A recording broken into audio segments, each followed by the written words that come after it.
Okay, so I don't know how I'm gonna start this because I watched one guy do a video. Oh my god, my dress.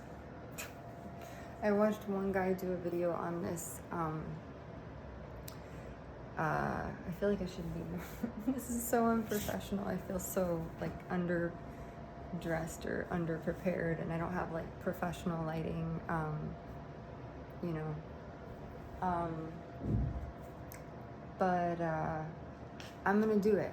I'm gonna do it, and just because I matter and my life matters, and this feels kind of like a life or death situation. And I was skeptical to do a video like this because one, it really opens up, like, it's just, it could either go really, really wrong or really, really right. And YouTube, there's so many people making videos about things, but sometimes you click on something and then someone else's words, like there's a lot of people who I've listened to whose words have helped me so much through so many hard situations, and I'm so grateful for that. Like Brene Brown, who else? I'm sure other life coaches I've listened to, and maybe my words. There's a poet who I used to read her books, and she said something about, let the stories of the hills you've climbed be someone else's survival guide, or something like that. I feel like my dress is like all askew. I don't know why. I'm like, it's not supposed to look like that. I lost a lot of weight, so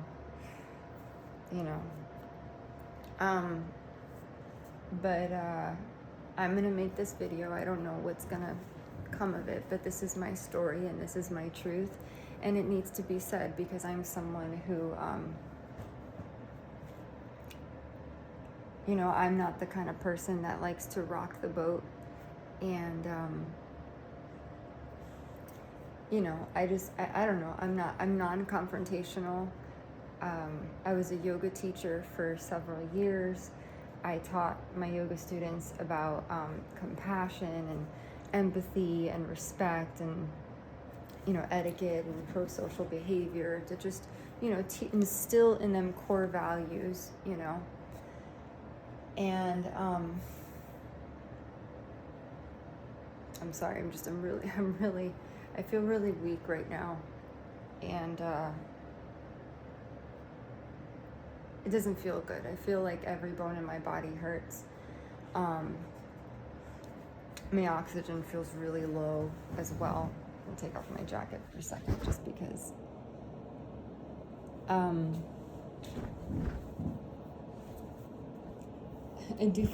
will say I do feel very underdressed. Like, I don't feel, like, one guy, he did a video that was similar to this, the one that I'm making, but his was so much better.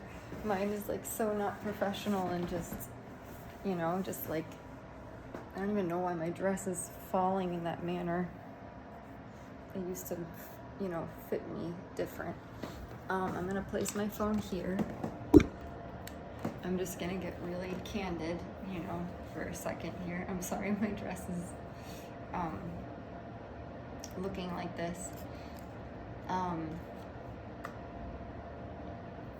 just gonna go for it. I'm gonna wing it. And I'm saying this because it needs to be said, because I am a human being,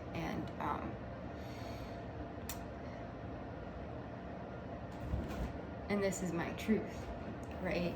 And a lot of people, when they make assertions and things, they have to be backed by claims and factual evidence and all this stuff, right?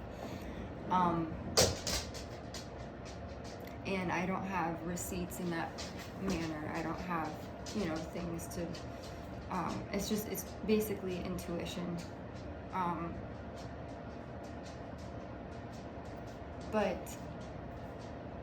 And I kind of touched on this in my other videos, and I really didn't want to talk about this just because,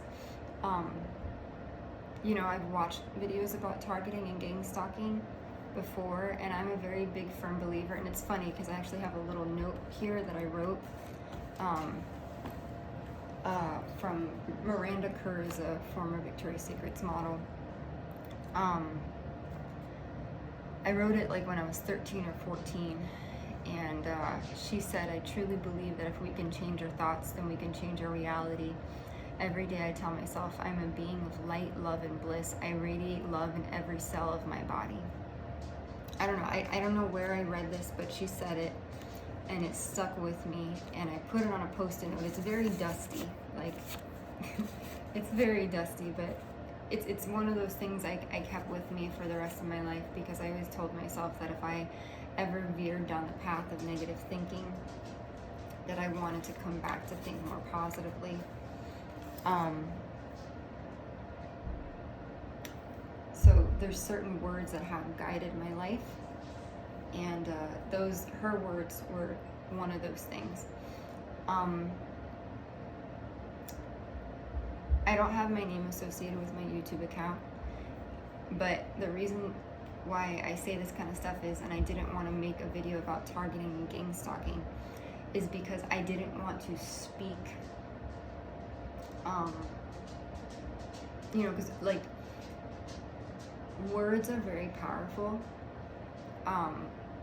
What you think and what you feel, that all manifests, right? Like that literally is like, I don't know how to explain it. I'm sorry, my vision is like kind of funky right now. I do believe that someone maybe spiked a drink or poisoned me or in some way, and it's kind of difficult to see a little bit, but I'm gonna do the best that I can.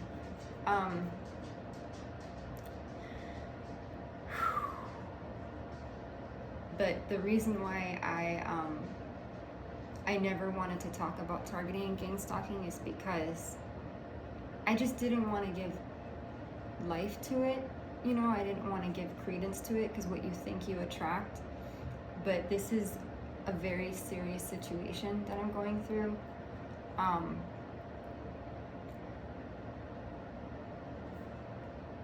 Out of respect for other people, I'm not going to say their names. And I'm just going to get really candid. Because this is a life or death situation at this point. I have people actively, I've been, for the past 5 years, because of something that transpired in my hometown.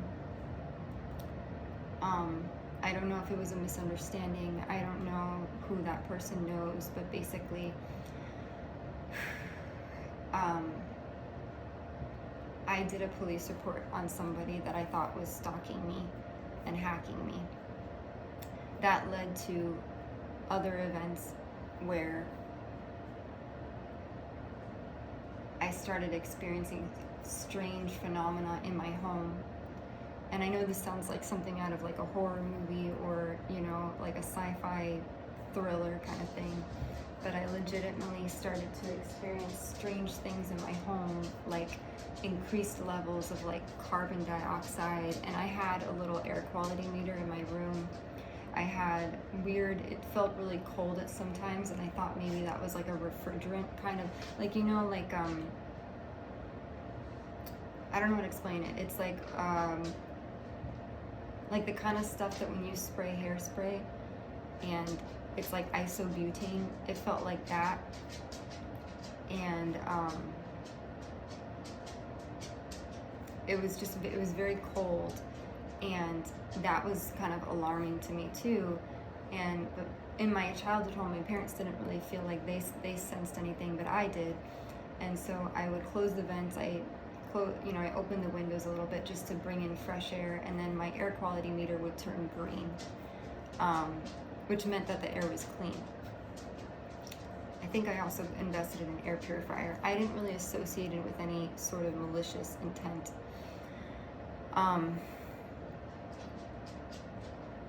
But it kind of started there. But all of these weird occurrences started to happen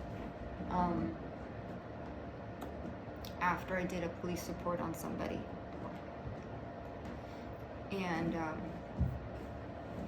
And like I said, it was a simple police report. It was an incident report, not even really a police report. And it indicated that there was an individual I was seeing at different places at different times. You know, at the grocery store behind me on the highway or a main thoroughfare. Also, where else? I'm trying to think. By my work, in front of my house, at a pharmacy, possibly at a stationary Office Max store. And this really scared me. And I conferred with my friends or my coworkers, and they told me, listen, you need to take steps to protect yourself. So I did. I went to purchase and I'm saying this because I'm hoping my words can help another woman out there. And if anyone ever goes through this, you do things differently, because I didn't have enough evidence. So therefore my case was dismissed back home, which is understandable. You know, I get it. Sorry, my dog is,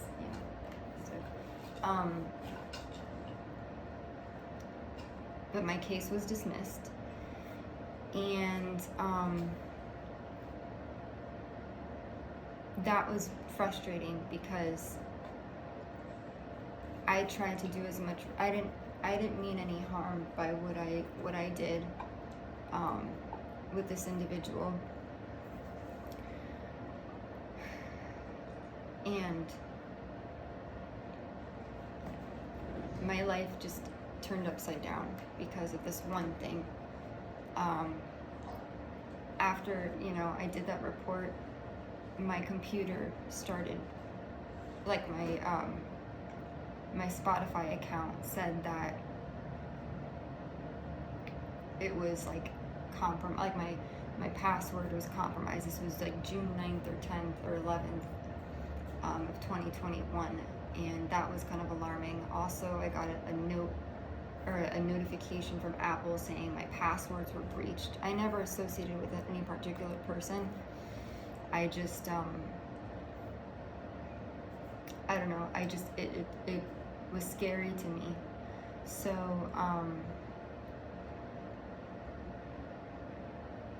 you know, I conferred with my coworkers, my friends, and we tried to figure out what was going on. Even my employer got his IT specialist guy to kind of help me out, and he looked at my phone and said, man, this is kind of like crazy, like how do you know this person? And you know, he said he even put my phone underneath the table, and that was kind of scary. So, and I had all these different people giving me opinions about things, like you should go low tech, get like a flip phone, a burner phone, you know,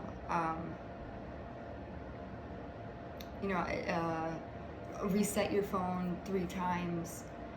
And my parents really didn't understand it. They didn't really get the brevity of the situation of what I was going through, so I kind of just dismissed their, you know, advisement on things. My dad did tell me get a PI, hire a PI. I don't know if he meant a cyber PI or something.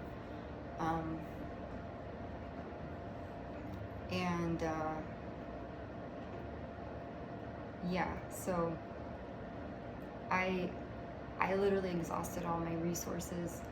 I went to Apple. I talked to, you know, senior representatives at Apple. I think I probably went to several tech stores too at one point.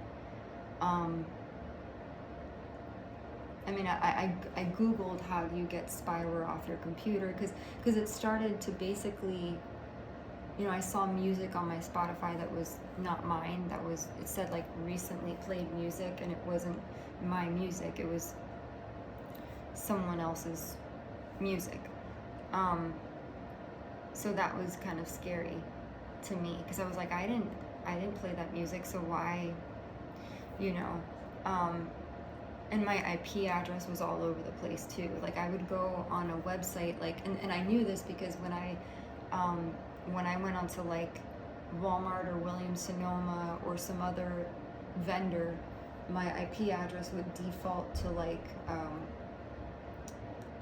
I remember it said Jacksonville, Florida, Orlando, Orlando, Florida, St. Augustine, Florida, the Bronx. That was really real. I don't know why it said the Bronx. Oklahoma, and Sacramento, California, just to name a few places. And I was like, why? And I didn't use a VPN at the time, so that was very confusing for me.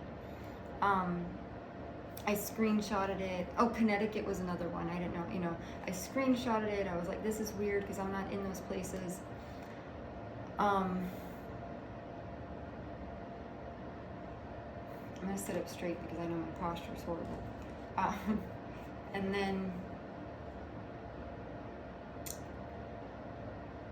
I was working as a waitress at the time, and I was also working at a hospital that I'd gotten rehired at. And I'm sorry, it's hard to breathe a little bit right now for certain reasons. But ever since that incident, because I was, you know, very nervous and scared, my life completely changed after that. And I'm sorry if I cry, because I had this really beautiful life. I called it the red carpet childhood. I even felt bad because I always felt like I didn't deserve the kind of upbringing that I had. I mean, any car that I wanted, I didn't even care about cars. Any car that I wanted, I got for my family. Anytime I wanted to switch a major, you know, for college or whatever, you know, careers, my parents were very accommodating with that. So I was very, you know, baffled and taken aback by the response that I got from them in terms of just, I don't know, it was very dismissive, like, oh, it didn't happen. It was just, it's not the response that I expected, you know, because if I was a mom or if I was a dad and I had a son or daughter that came to me and said, you know, Mom, Dad, this and this is happening to me, I'm really scared, I don't know what, you know, what to do about it. No questions asked. I would be like immediately just, you know, like I would have said, let's get to the bottom of this. I'm gonna help you. We got this. I'm here for you. That's not the response I got from my family. I got, you made it up. You need a PI. He can sue you. That's what my parents told me. And for someone who was so attached to my family, I'm sorry if I cry. For someone that was so attached to her family to be dismissed in that way, it was just really invalidating and really confusing.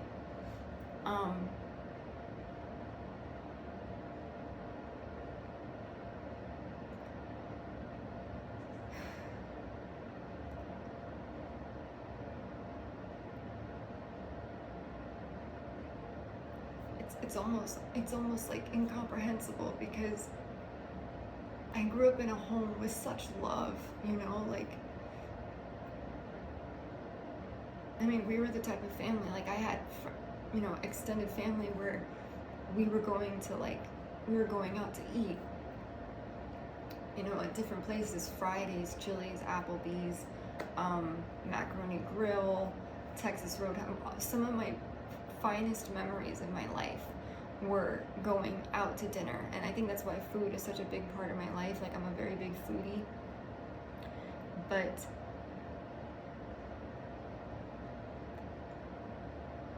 like I had anything I wanted. Like, there were these two women in my life who were so instrumental to my growth, and they were like the loveliest of people and so generous.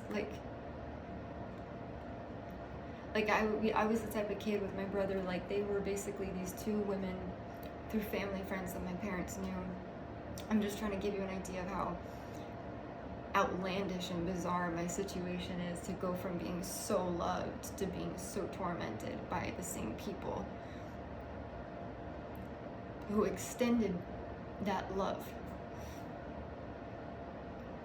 And I had these two women in my life who I considered to be like my tias. In Spanish, tia is an aunt, and they would be the type of people who they didn't have kids, so they took us to like Toys R Us. They took us to, there's a store in Miami, it used to be called Comp USA, and there was computers, and I remember I got my first digital camera. It was a Kodak camera, and I was so excited, and they would say, get whatever you want, this is your spending limit. My brother got a Palm Pilot, and he, with the little stylus, they gave him any game system he wanted. And I grew up, I can't say I'm a full-time gamer, but I grew up playing like Sega Genesis, Game Boy, N64, the Wii, Xbox, PS2, PS3, PS4. I had everything. Anything. I mean, it was like a red carpet,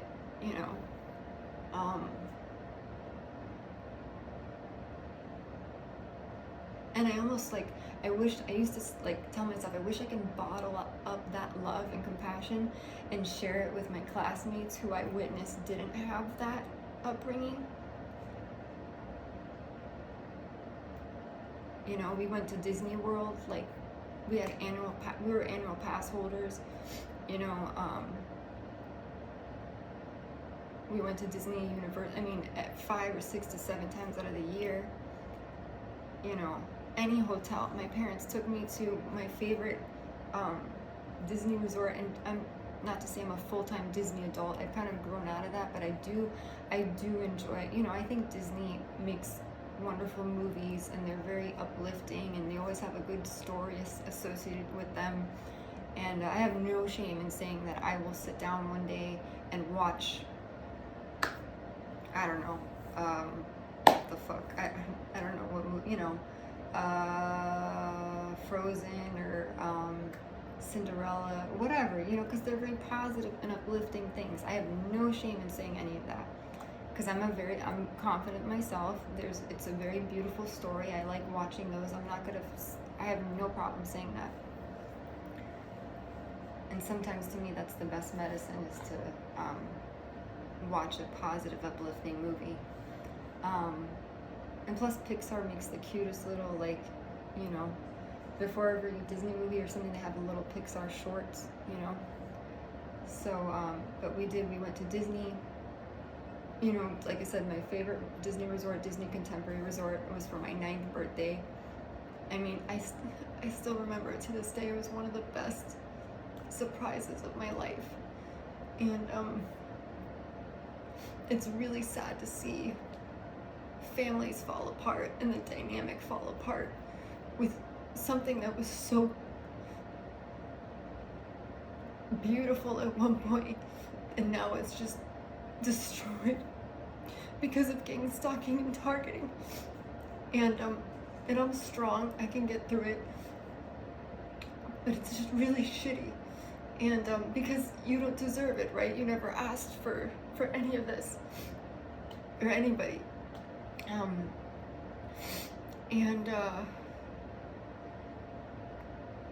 But that was my life. And my parents were the type of people to go to every ballet recital. My Nana, everyone supported me. Anything. When I did like musical theater, because I was a theater kid growing up, I wasn't really like super into it. I only did it because my brother was into that stuff, and he did like vocal performance or whatever. And they were always there. Everyone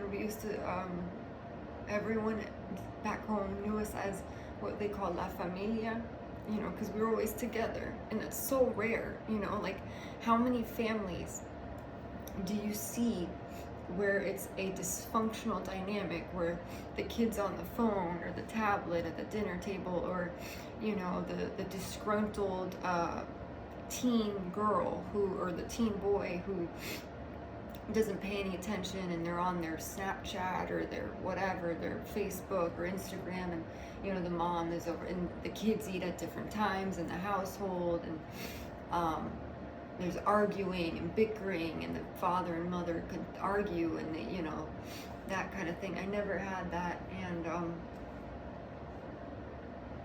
it was magical, basically. But with this stuff that I've been through,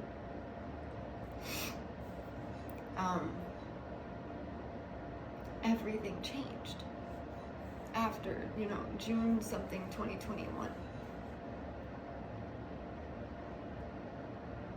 It was like the people that I knew and I loved just,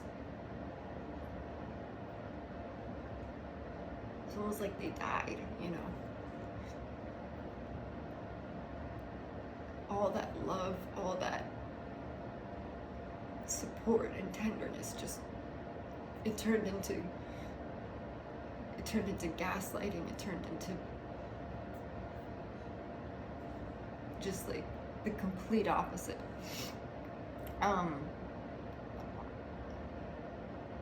And I know in gang stalk, I hate the word gang stalking, I really do.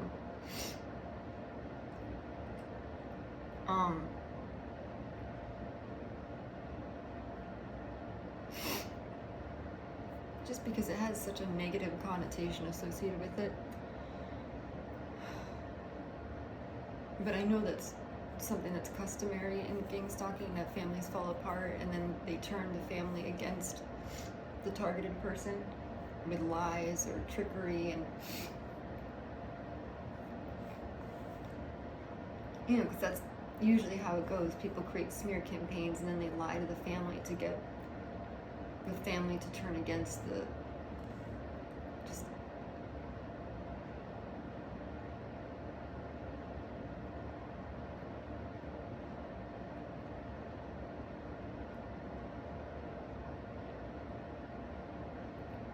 and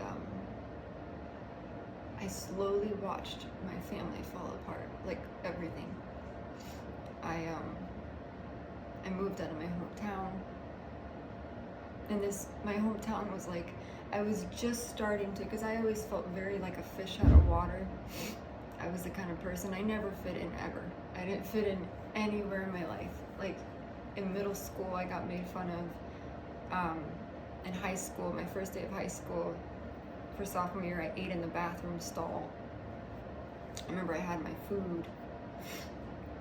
And I dealt with, you know, I dealt with it because I told myself, I was very strong in my faith growing up. I was like, you know, because I was awkward. I was not demonstrative. I wasn't outspoken. I was very shy. I tried to smile at people as often as I could. I had a problem looking people in the eye sometimes because I was very, very shy. And,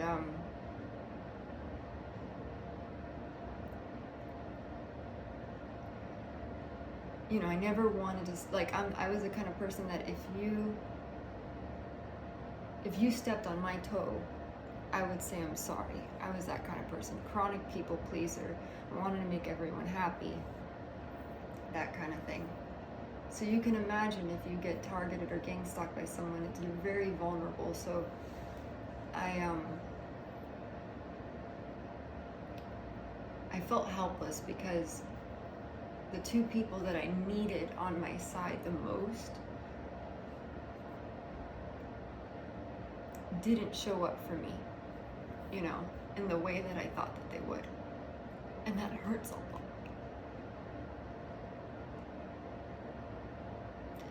So, you know, I reached out to the people that were closest to me, like friends. Sorry, my bones really hurt. I reached out to the people that were closest to me, like my employers, and it was embarrassing enough, right? You know, your employer is in a professional sense, and one thing I will say is I pride myself in any job.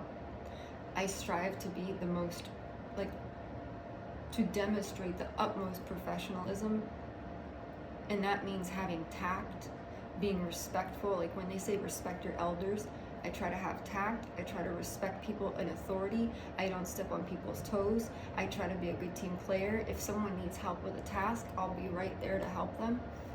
That's the kind of person that I am. I never try to do, you know how they say vertical growth or whatever. I'm not the kind of person that, like, I'm not the, let me sit at, you know, I learned later on in school, yeah, you can sit at the front of the class and be the grade A student and do whatever, you know, be the perfect student and sit there, you know, that's school. But when it comes to the workplace, when you have those people that are like, look at me, I'm gonna be the best, and that's great. But I'm the person that's like, I'm gonna sit and watch, and then I'm gonna gain growth and wisdom over time, and then build upon that progression of skills and abilities, so that eventually,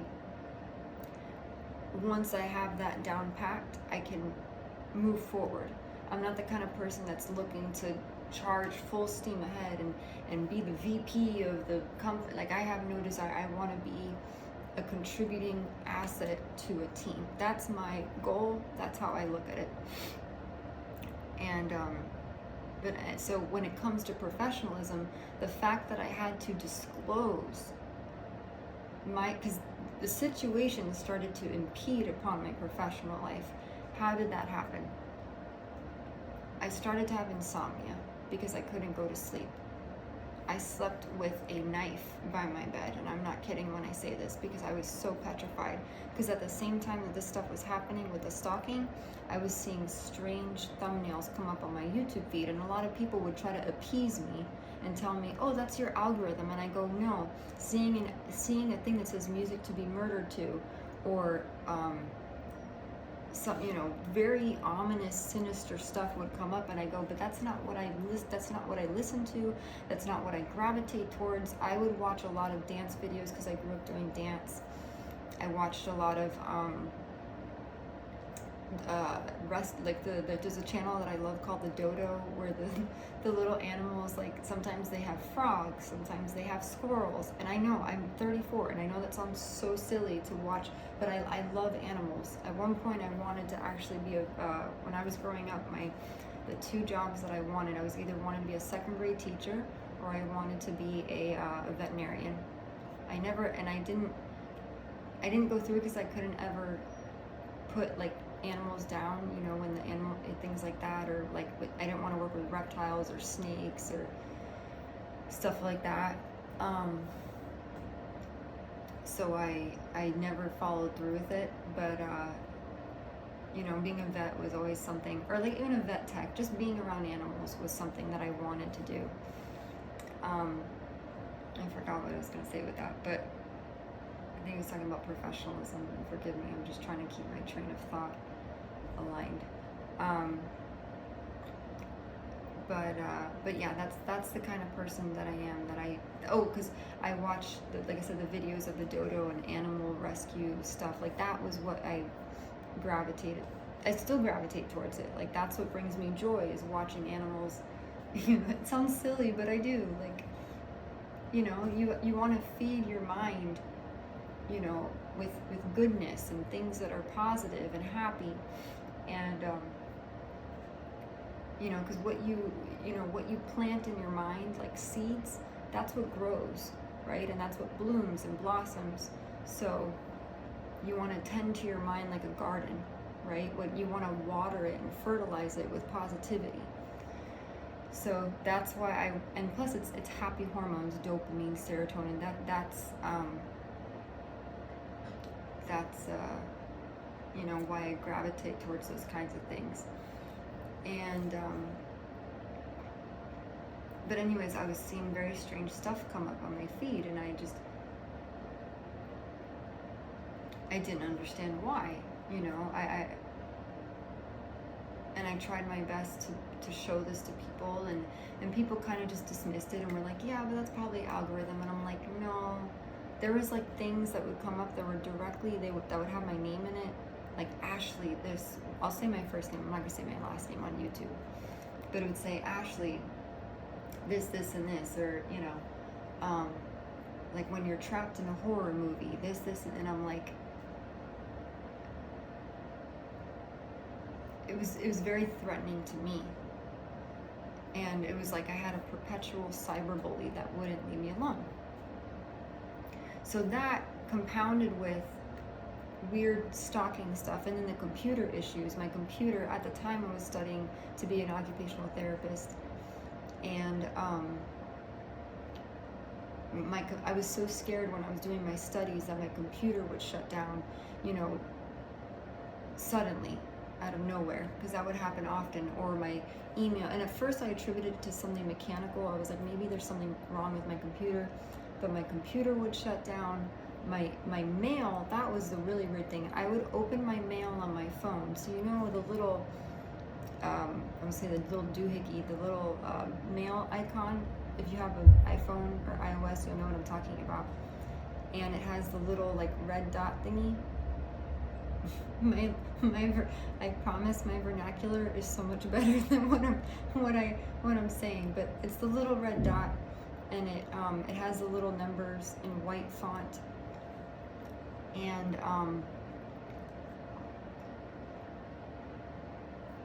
that would automatically decrease when I open my phone and I go, but I didn't read my emails. So I was like, is someone reading my emails? My notes app, because I used to see a lot of angel numbers like 111 or 222, 333, 1234, and usually those are indications. Some people say it's a glitch in the matrix, some people say it's angel numbers or like spiritual whatever, and you know, not whatever, I'm sorry God, I don't mean to, like spiritual enlightenment, spiritual awakening. And so I used to keep track of those, and I used to, for some reason, someone was duplicating those over and over, those same notes. I would put angel numbers and I would keep track like in a list of it, and they would go over and over, and I was like, who is in my, you know? I also had some other funky stuff on my computer that was weird as well, and it was very alarming. The whole thing was very alarming, and I'm not a computer scientist, you know. I don't know tech. I know Microsoft Office, I know Google Suite. I love PowerPoint. I used to love making PowerPoints for school. What else? I know like basic to intermediate computer functions, and that's it. I don't know much else about other stuff. So I tried to educate myself, because I said, if I don't know how to, you know, tackle this, so I said, what if someone has a keylogger on my computer? So I went and I Googled, how do you get rid of a keylogger? I got to the point where like on Apple, there's like a super root user or something. And I remember when I did that, it said, you don't have access. And I'm like, I'm the administrator of my laptop. And I had a MacBook Air 2013 or 2011, whatever. And they're like, you don't have that. And I'm like, but I'm the person, like this is my computer. So I feel like someone put a block on that. Just very strange stuff. My phone would flash on and off, like literally, like it would like go black, and then like it would flash like black, and then whatever black, and that was very strange to me too. I will say that there was a weird text message. I was getting a lot of weird text messages at the time, but there was one text in particular that I got. It was midnight, and I was sitting on the floor of my bathroom, and I was like, what in God's, like, what do I do? And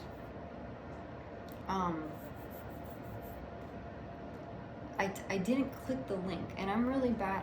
You know, I'm not to say that I'm super gullible, but like there's some emails and texts that look so real and look so legitimate, and I will maybe not click the link, but like I'll click on the email thing to see or whatever if it's real, because I'm like, is it real, you know? And process of deduction, I try to figure it out. But then this one thing in particular, I'll never forget.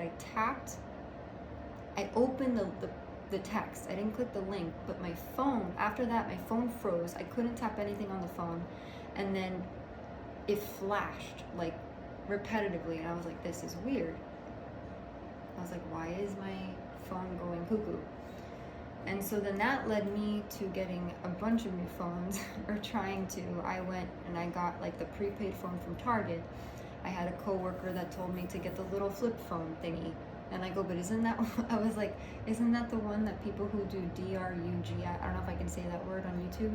I was like, isn't it like the phone that people use, like a burner phone, you know, like, and I'm like, but I'm not into that stuff. So, but one guy told me to do it. And so I did it. I'm sorry, there's weird, you hear that better? I know, I hear it too. So one guy told me to do that. So I did it, but then I was like, this is not good. Like, you get the little, like, prepaid little thingy, the little card or whatever. And I was like, I can't do this. And you pay for, like, the gigabyte by the thing. And I'm like, I don't know any of this stuff. So I was like, forget about this. I forgot the name of the brand of it. Oh, I went into Metro PCS. I was so determined to make sure that I wouldn't get tracked. This is how crazy this story gets, right? With gang stalking, targeting, stalking, whatever, and cyberbullying. I went into Metro PC. I left my phone because I lived in a very walkable city in Miami.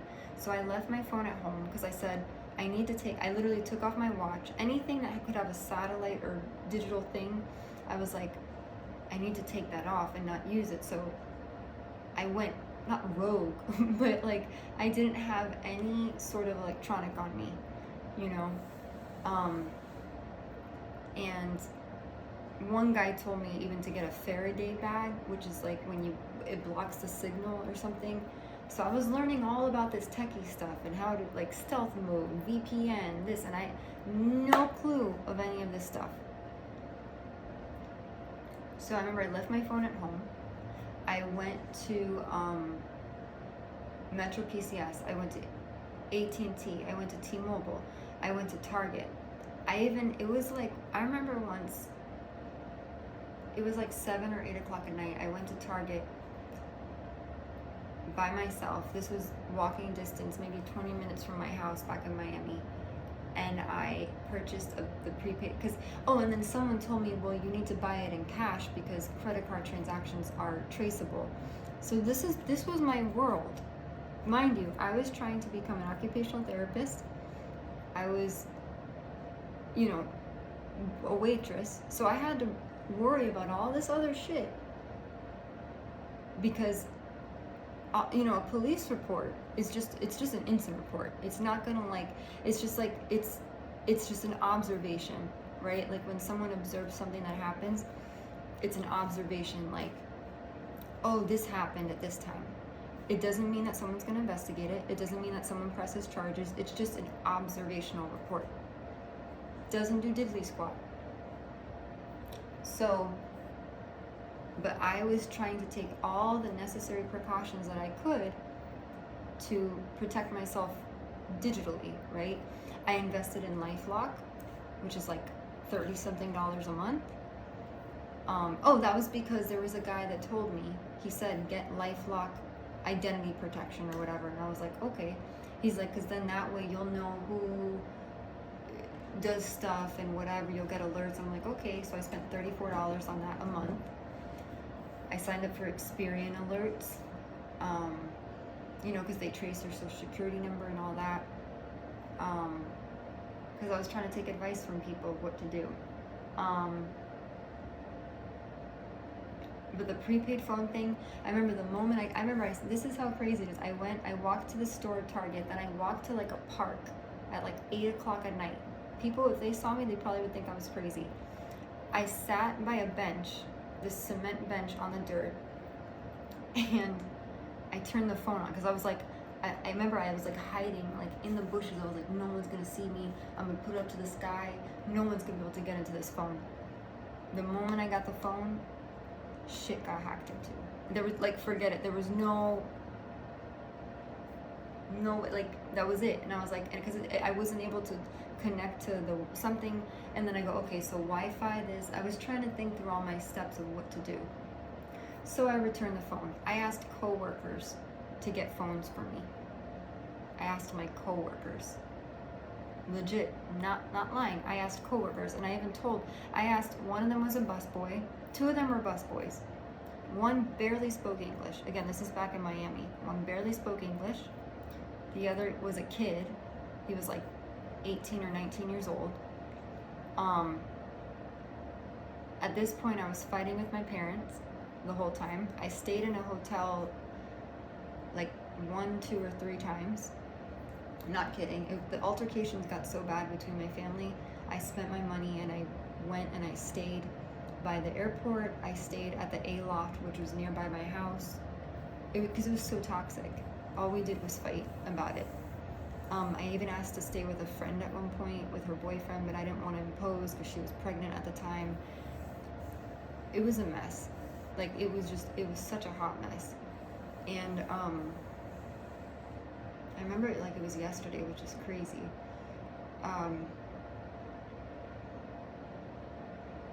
And so I'm trying to remember after that.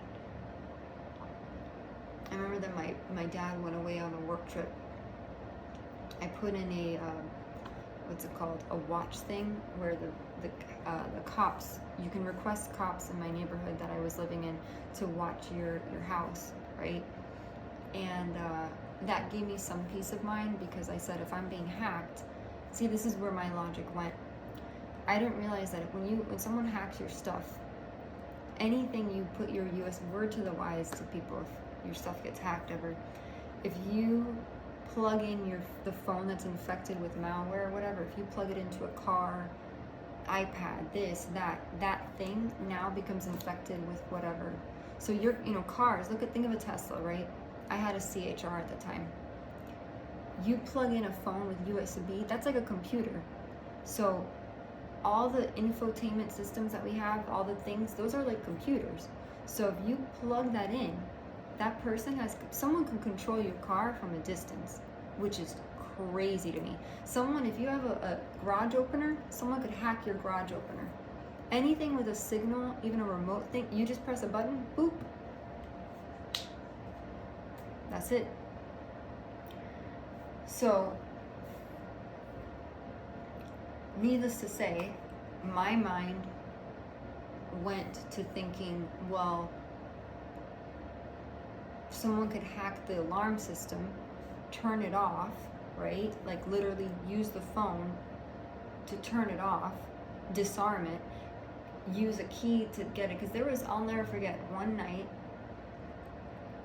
and this is where it gets scarier. And this is also, I'm not trying to trigger warning for anybody that, if you're Catholic or Christian, I'm not trying to scare you. That is not my intention. I never used to believe in demons, shadow people, witchcraft. I never practiced that in my life. Never once. I don't tap into demonology. My little prayer shrine, I was very proud of my prayer shrine growing up. I had little ceramic prayer hands. I had my first communion little thingy with my little 2nd grade picture in my communion dress, with the priest giving me the Eucharist. And I had several little rosaries. I had a little silver dollar coin as well. That was my pride and joy. I don't know why. It had the bald eagle on it. That was, and I don't know why. I was like, maybe I was like, in the future, I was like, for God and country, that was maybe what I was alluding to. But I had it on the side, and then I had my early years Bible. I had my saints book, my pride and joy. I had like 3 saints books. I had the one that talked about the male saints, and I had the female saints book. It was really thin, and I loved it. I don't know why I loved reading about the saints, because I think it was like, these were people who did really good acts of service and good for humanity. And in my heart, I always told myself that I wanted to emulate that, and be like that, because there's so much hatred in the world, that I'm like, if I can be a force for good in the world and make people happier and smile, then my work is done, and I think, I don't know, I loved those books, and I had those books, and I used to pray every night, and I had I forgot what Psalms. I don't know if it's from Psalms, but it was or Luke, John. I don't remember what gospel it was. The Lord is my strength and my shield. My heart trusts in Him, and He helps me. I had that over my bed in a decal. I got it on Amazon. Again, another one of my pride and joy, because I was like, I am putting, because I was having I had really vivid dreams growing up.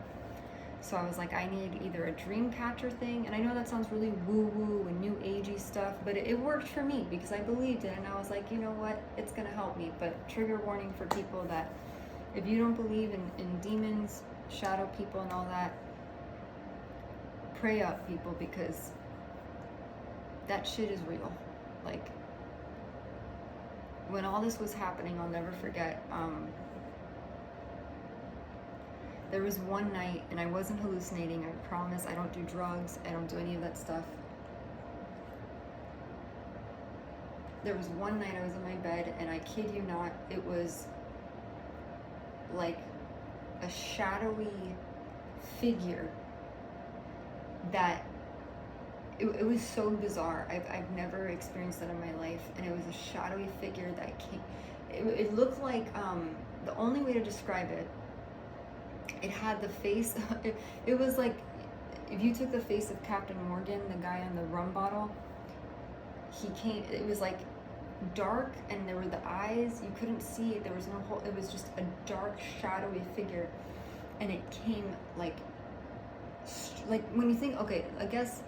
In Harry Potter, the Dementors, when you think about that, but without the flowy things, it was just a shadowy, not an apparition, but it was, and it literally knocked the wind out of me. And I remember going back in my bed, and I was like, and it was so strong. And then another night, I felt like the movie Paranormal Activity, right? When you see the bed sheets move and something crawling up I had something, and it pressed down on my chest one night, and I remember I woke up with my shirt was like slightly unbuttoned, my pajama shirt, which is weird. Maybe I was tussling around or moving, because I move around in my sleep a lot, but my top two buttons were unbuttoned, and I had a long like scratch on my chest.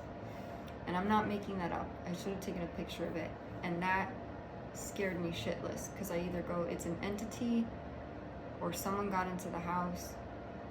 And then also the following morning, that same morning, like when you come out of surgery from anesthesia and you feel like very like, woo, like very loopy, and the air tastes weird, like that happened to me the following day too. I felt like I had been drugged with like chloroform, like I don't know if it's chloroform, but something very strange.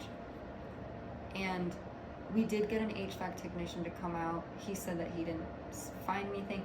He actually told me, he's like, oh, it's your essential oils. He's like, it's your essential oils that are giving the weird air quality readings. And I'm like, no, sir. I was like, that's not the case at all.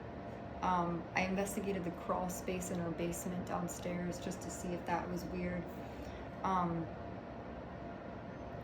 But spiritual warfare is a thing. I didn't believe that. Now I do. So that was very alarming. I'm trying to think what else happened. But yeah, meanwhile, I was trying to get different phones. So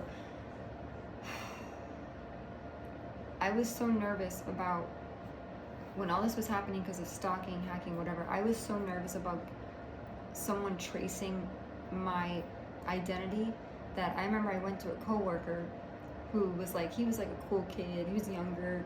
And I remember I told him, I was like, I'm not going to say his name out of the sake of anonymity. I actually told him, I was like, hey, do you know, this is how far I went.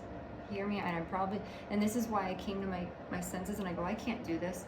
I asked him, hey, do you know about IDs? I said, is there a way that I can get a fake ID, like with a new, like different name, or like how do you do that? Like I know kids do that for the drinking or whatever. How do I do that? Because I thought, what if I get a fake ID and I stay at a hotel? They can't well, no, because the credit card, they would know with the credit card.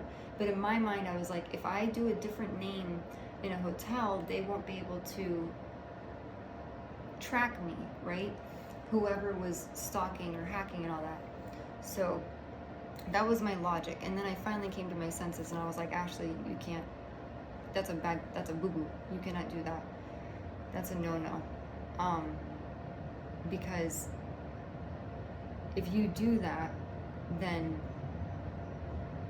someone could try to pin you out as being like dishonest or whatever. Because in my mind, I'm just like, oh, it's a little card, but it's not a real ID, but it looks like one.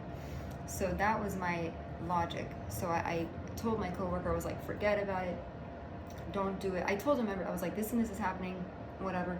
And he said,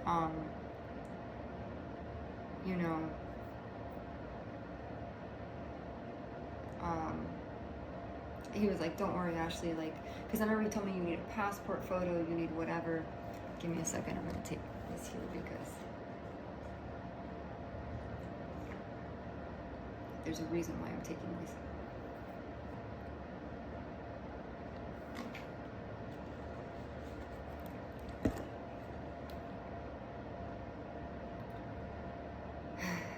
I literally have to time myself because I keep track of my vitals too.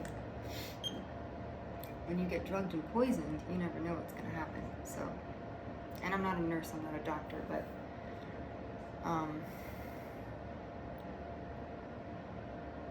just give me a second here. Hopefully I don't witness, or people don't witness me fainting while I'm recording this, but you never know. My heartbeat's beating pretty, not like too well. Anyways, I'm gonna keep this on my finger just because it helps keep me calm to an extent. But so I'm trying to remember what happened after that. So I decided not to do that. I did not do the fake ID thing because I was like, I'm not in high school. I'm not trying to, and just that's a very touchy, thing to do. And especially in Miami, I was like, the last thing I need is to break the law and get a fake thing, even though it's just a card and it wouldn't be real. Because I thought to myself, because when I was moving, because I was going to move out of Florida, I was like, I don't want whoever's stalking me or harassing me to know, where I was going to stay. So I said, let me get this card, whatever. Didn't end up doing it. I was like, thank you, whatever, but not gonna do it. But these are the steps that I took. This is literally how I was trying to think through every possible thing I could to prevent myself from being, because I don't know what the people want. When you get stalked, you never know what someone's motives are, right? You don't know what someone, I'm sorry, I just keep looking down to see, but you never know what someone's motives are. So, I didn't do the ID thing because I didn't feel comfortable doing it.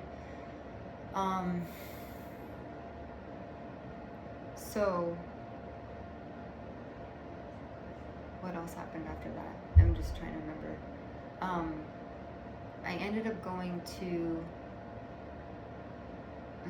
I went on a flight to, Pittsburgh to, see, this is when I know I go with drugging and stuff, it's just so shitty because my speech starts to feel funky. So if you see me getting a little loopy and weird, you'll know what happened. You'll see it on the thing because you'll see, I know my baseline.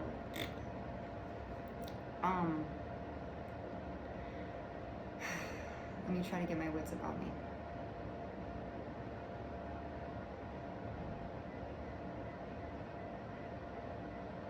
I hate feeling this way because it's just like, bleh.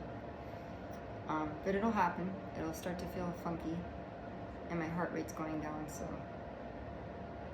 anyways, now I'm losing my train of thought. I might have to pause the story because, that's just the way the cookie crumbles. Because I ate food like, I'm gonna try to power through it. Fuck it. I ate food like 5 hours ago. Wait, let me get my little thingamabobber. I have my little Saint Benedict rosary in my baggie.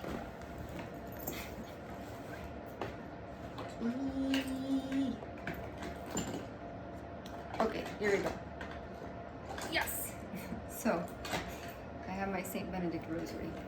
This man is, I don't know where he exists in the ethers, but this thing has been my saving grace. So if you hear me praying Our Father, you'll know there's a reason for that. I rebuke the devil in every possible way.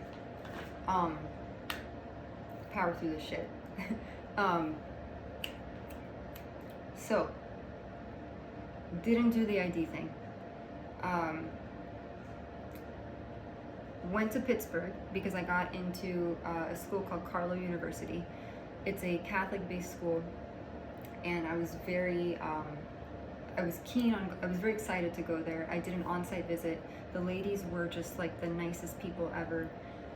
They welcomed me with open arms. They showed me the sleeping quarters. They showed me all the different areas of the building, and they told me it was like the new program or whatever, you know, that they were building, and I was gonna be like the inaugural class.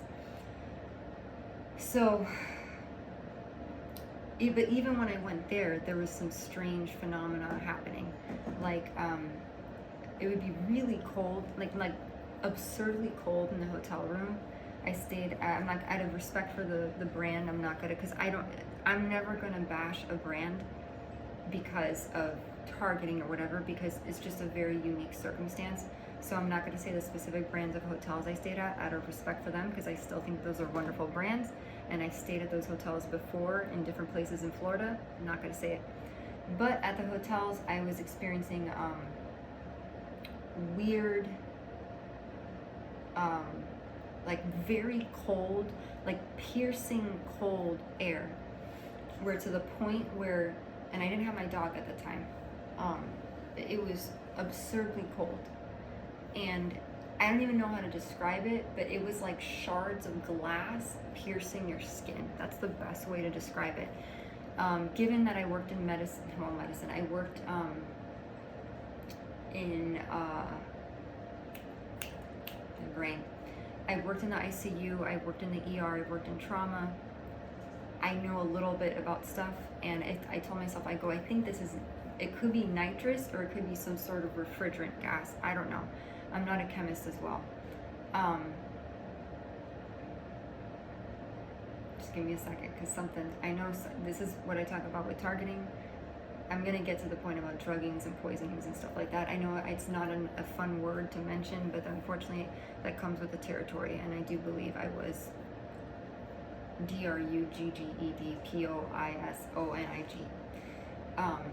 But I power through because I'm a tough bitch. I don't, I have God, and that's how I roll in this household. So, trying to remember part of the story. So Pittsburgh, whatever, weird gas, air type stuff going on. I complete my tour of the thing. I realized that I didn't, and I should have done it. I should have said yes to that opportunity. I think I was nervous to be away from home and stay in a dorm or whatever, just because the rotations, I think you were gonna help like the nuns in the rectory with like dementia support, and then I was gonna help the kids in the early childhood center. So I thought that was gonna be a good fit for me, but then I was like, I don't know. Something in me told me maybe I shouldn't do it. But at the same time, it could have been a coincidence, but at the same time, when I landed in Pittsburgh, there was a fleet of, it could have been a total coincidence, but there was a fleet. I went on the bus, right, after I got off the plane, and I retrieved my bags. There was a fleet of police cars lined up, like and I was like, this is so weird. I was like, what is going on? I ignored it. I was like, whatever. Then I crossed the street, and I was with my bags. I'll never forget, I had my pink suitcase, I had my like little sweater on, and I had my Betsy Johnson bag. That was my pride and joy. It was like one of my favorite luggage bags ever. And I had it on my suitcase, and there was weird phenomena happening. Like there was an ambulance that was like right in front of me, like right there. Then there was a helicopter, like military style helicopter, and I'm like, what is going on? I'm like, is there like an event? Is there something that I don't know about? And I ignore it. I'm like, whatever. So then the three wonderful ladies welcome me, into their building, and they sit down with me and they explain like everything, and I'm like, okay, this is exciting, and then, but eventually, like I said, I decided to forego that opportunity. Came back to Miami. I was rehired at my local pediatric hospital that I worked there previously. I loved working there. Like literally, I was a volunteer for like majority of my life. I volunteered there for 4 years. I was a bedside buddy. And what that was is basically you provide recreational toys to kids at the bedside. And I went to all the different units. I went to oncology, I went to respiratory, nephrology, endocrinology, cardiac, neurology, outpatient, and whatever. I volunteered for all the hospital events, every single event. Like I was there, like I was like, and I forgot who encouraged me to do that, but it was really good for my soul. And it was so much fun. And I actually met a lot of good people. I met a majority of my friends as a young adult were from volunteering. Volunteer at your hospital, wherever that is. I highly recommend it. And I was a bedside buddy for 4 years, and then I heard about child life therapy, and I did that. I became if you don't know what that is, child life specialists are basically the elevator speeches were like teachers in the hospital who help kids cope with hospitalization. We offer psychosocial support, therapeutic recreation, and normalization, and medical preparation. So you're basically, you have a background in child development, child psychology, or therapeutic rec, or early childhood education, and you prep kids. If you're more procedural based, then you'll be like, you'll prepare a child for surgery, and you'll establish a coping plan and all this wonderful stuff. And I had the pleasure, or the wonderful opportunity to work. My brain, I love complex things, so I worked in an ICU. I started a program in the NICU. I tried to finish a program in the NICU. This is before gang stalking and all that. This was back 2010 to 2017 is kind of the longevity that I had within that hospital. And yeah, I worked in the NICU. I worked in the emergency department, so I was cross-trained, which was pretty cool, because some people, especially as child life specialists or people that are nurses, you kind of like get your niche and you want to stick there. But I was able to do outpatient support and inpatient support, which was really neat. And then from there, I'm trying to remember, just a little bit of background into my history. I left there 2017. Let me go back. I then volunteered as a child life volunteer in the PICU, which is Pediatric Intensive Care Unit. I was trained under a wonderful, wonderful person. I'm not going to say her name for the sake of anonymity, because I know she would never be happy if I said her name, because she prides herself on privacy. But she was one of the brightest lights in my life at the time, and she, I'm sorry if I cry, she's like one of the few people who believed in me, and saw what she saw. She said was je ne sais quoi. She saw something that I didn't even see in myself, and she was kind of the catalyst to helping me become a child life specialist. So then volunteered under her supervision, then became a child life practicum student in 2014. If you don't know what that is, basically it's like an introductory supervised, I guess you can call it like an externship, if you will, or even an observership, not an internship. So I got to shadow under some wonderful people. Again, I shadowed, I'm not gonna say her name, beautiful young woman. I'm talking like, this girl could be like, I was like, oh my God, I fangirled over her. I'm straight, but like I fangirled over her, and she was so pretty and like so, and I don't have an older sister, so like to me, all the women that I worked with, I never told them this, but I looked at them as like older sisters, you know, in my mind. I never told them this, but in my mind, I looked at them as that. And I don't know, because they were older than me and they were all like in the sorority thing, and I was very like shy and whatever. So anyways, shadowed in the ER, shadowed in with another fantastic child life specialist. I'm not going to say her name.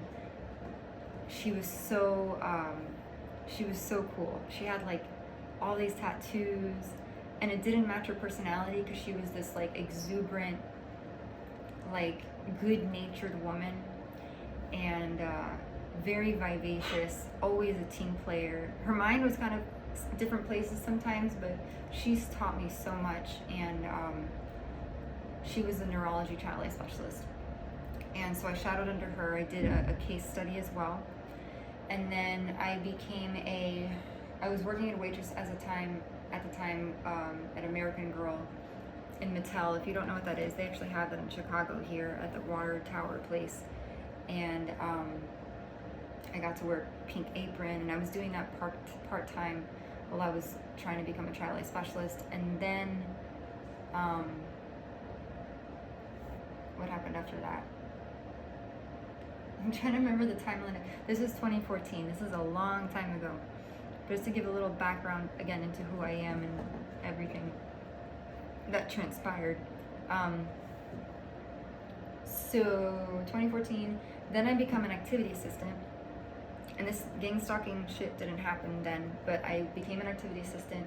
I got to work in the main playroom of the hospital, which was a lot of fun. I felt very official because I got to supervise and delegate tasks to volunteers. I got to do inventory. I got to do a little bit of budgeting, kind of, because they gave us a budget and they said buy this, this, and this. So I did that. I got to facilitate like hospital events in the main playroom for like the holidays. That was like one of my favorite things to do. I actually did my first, it was Valentine's Day party, and I hired a DJ. I put the little goodie bags. I made little I was very proud of myself for that. So that was really cool. And then I facilitated the activity cart for the volunteers in the emergency department. And it may not seem like a big deal, but to me it was a big deal because I'd never taken on a kind of like leadership role. So I did that. And then I did my internship, which I almost lost, but I got it back by the grace of God, because there was a change in leadership at the hospital. And I don't want to bash the hospital because I like I said, I grew within the hospital vertically. So, and they taught me everything that I know about child life therapy. So, what else? I'm trying to remember everything. So then I got the child life internship. I didn't do the activity assistant thing anymore. I shadowed in the cardiac CICU, right? And I shadowed in the radiology department. Radiology department was one of the harder rotations I've ever done, because if you've never seen a VCUG, voiding cystourethrogram with a toddler, and it's very painful for them. I'm not going to go into the details of that, but I've witnessed that. I witnessed DMSA, where they inject contrast, and then it's basically the child has to void or urinate on a table, and they watch the bladder, deplete of the urine, and it's very interesting. I love medicine. I was the child specialist. I was always interested in the way things work and all that stuff, and I got really well invested into the medical aspect of things, almost too much. But I did that. I interventional radiology, fluoroscopy, nuclear medicine, MRI induction. I assisted her with that, the child life specialist. That was my preceptor, and so just to understand what that is basically we prepped the patients for anesthesia induction. So there's a lot that goes into that. You need an IV placement, you need anesthesia mask, which is scary for kids, right? Because kids, it's scary. So that, along with recovery when you come out of that. It's also scary. And then an MRI as well. I prepped kids for MRIs and CAT scans. Some kids need to be sedated for the MRI and some didn't. Barium enemas, intussusceptions, you name it, anything that required some sort of fluoroscopy thing. So that was a little bit of my background there. Then I thought I wanted to be a physician assistant. Shadowed at 3 different, I shadowed at a hospital, I'm not gonna say the name again out of respect for them. Shadowed at a pediatric facility in the critical care medicine unit. Shadowed at a dermatology clinic. Kind of got to assist the people there, which was pretty cool. Enjoyed that very much. It's like weird to go back and revisit your life and everything. So didn't end up doing the physician assistant thing because I thought it was too hard, and my competition with that would have been people that were doctors already from other countries. So I forgoed that, and when I went to the class, like for chemistry, I could only do, what was it? I did like the first basic chemistry, and then I couldn't do the other. It was just too hard. I didn't know how to balance. There's like Avogadro's number, differential, like the equations, balancing chemical, like I couldn't, it was just too much. My brain, math and I don't coincide together well. So I was like, and it's sad because I would have been, I think, a really good physician assistant, maybe in another life. I'll get to do that. But sorry, I'm gonna let the loud noises go by for a second. Okay, I think that's done. So I didn't do the physician assistant thing. I did accrue hours, observing PAs and residents. I actually shadowed with residents. I had the white coat and everything. I had a clipboard.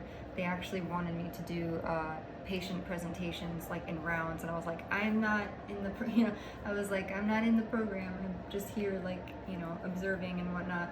But I got to sit in on lectures. That was really cool. I got to literally sit in on lectures with all the other residents, and I felt very special. And I got to eat on campus, but again, I didn't follow through with that. So that was just a little snippet into kind of that to give an idea, again, a little bit more about me and my background and stuff. Oh, but that's what I was gonna say. So that job of child life therapy, I returned to that position at the same time with the targeting and stuff in 2022.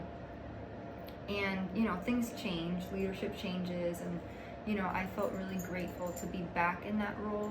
I was on a floor. I have literally nothing bad to say about the women that I worked with. These were some extraordinary individuals.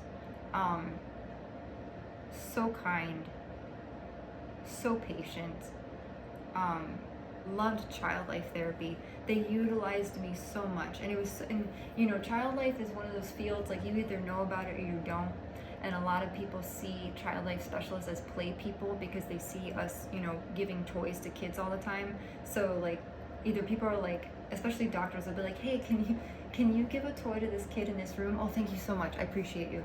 And that's something that a volunteer can do. But you take that as a learning opportunity, or at least I would, and I would say, can you tell me what, not to be like a petty bitch or whatever, but I'd be like, can you tell me why they would need that? Because I do have a volunteer that can provide that to them. Just, I want to make sure, because what we do is, if there's any sort of stress and anxiety, or if you have a procedure coming up, I'd be more than happy to assist with that.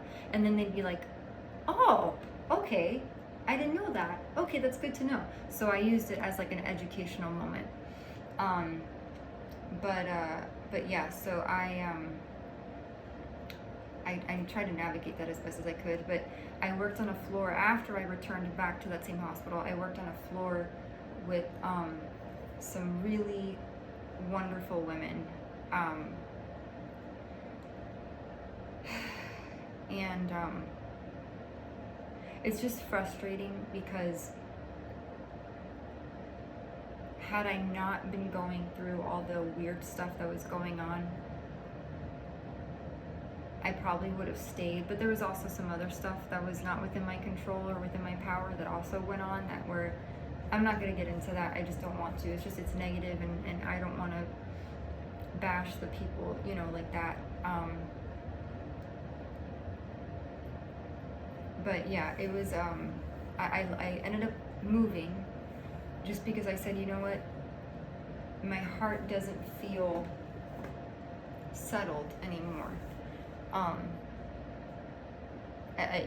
In Miami, it didn't, and it's weird because when you leave, and I'm sorry if I cry about it, but when you leave a place, you know that expression where they say the grass isn't always greener on the other side, and it's like,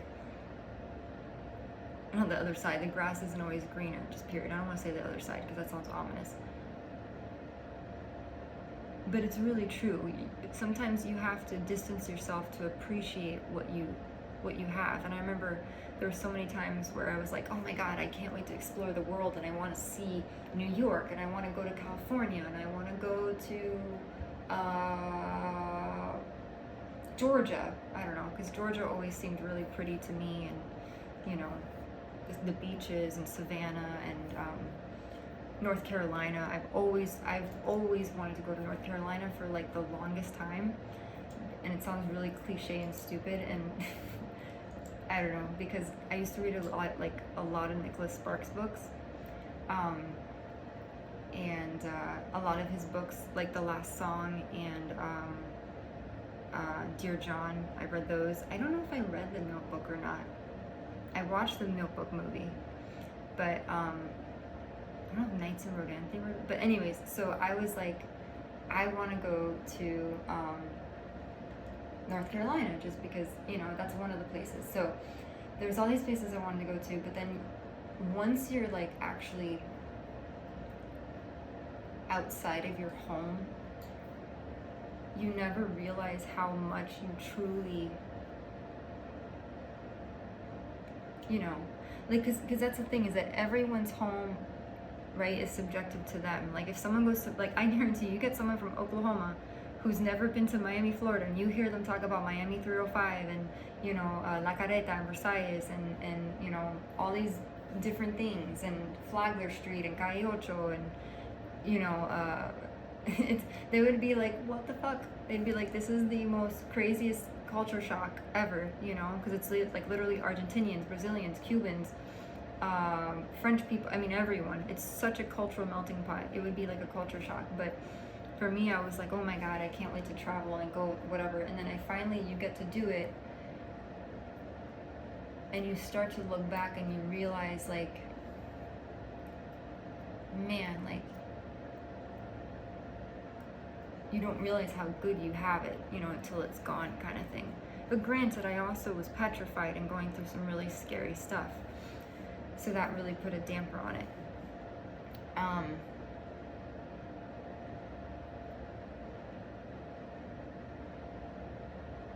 So anyway, so I moved to Philadelphia.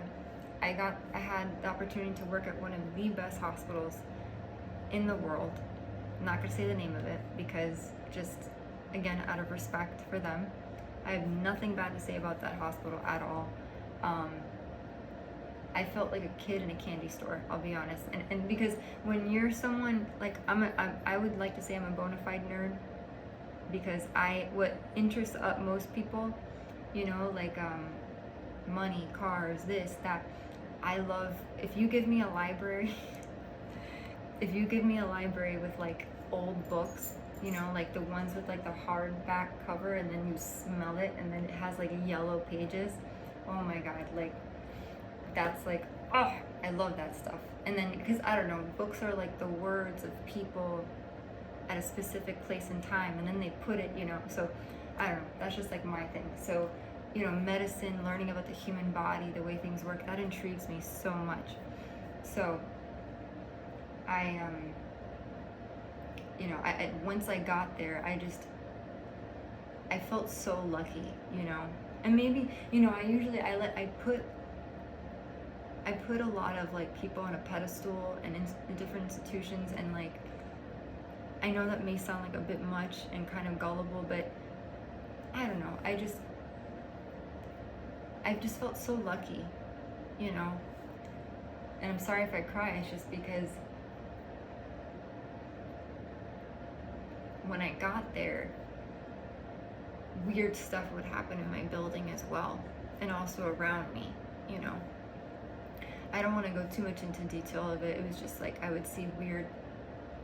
I'm not gonna go into it, because then that's where the whole conspiracy woo woo, you know, that's where the gang stalking plausible deniability comes in, because, you know, you tell this story to someone and they'll be like, that's not possible. You were just reading too much into it and hyper focusing on, and I was like, not really. Just weird stuff would happen, and I'll just say this: it felt like overt intimidation, if that's the best way I can put it, using cars. The term that they call it is street theater, but that's what would happen, and other stuff would happen in my apartment that I couldn't explain.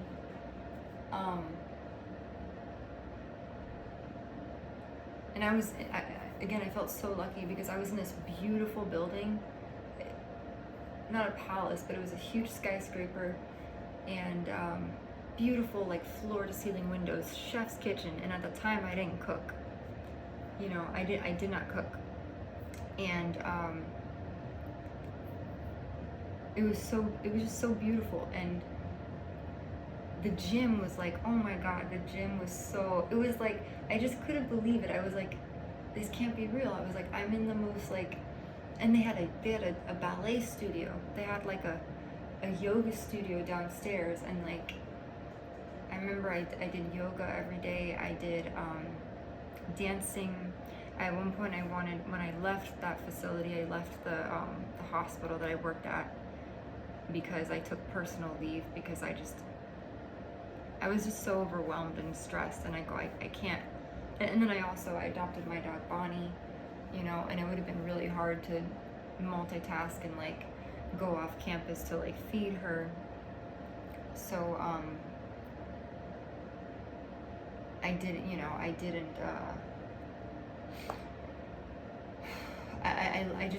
work out. And because I wanted to, mind you, my dog is like the least of a guard dog you'll ever meet. Like, she's like, so, I mean, if I have videos of her up on the channel, and she's like so effervescent and so happy and so wonderful. And my intent was to get a guard dog, and then I ended up getting one of the most lovable, playful dogs you could have. Like, she like, I guarantee if a criminal walked through the door right now, she'd probably be like, and she would play with, you know, like, that's how she is. Well, so I take it back. Some people she is very skeptical of, you know, she is very weary of, but and she will bark at them. But other people, she's like all over, like, she will just jump and like hug, and, you know, all of that. And I feel really blessed to have her, and she's been such a gift, and I'm so grateful that she's still here and she's still alive, because with targeting and all that, they don't just target you, they target your pets too, and it's really unfortunate. And so every day I keep going. I hope that her food is safe to eat. I hope that she's okay, because I don't know, you know.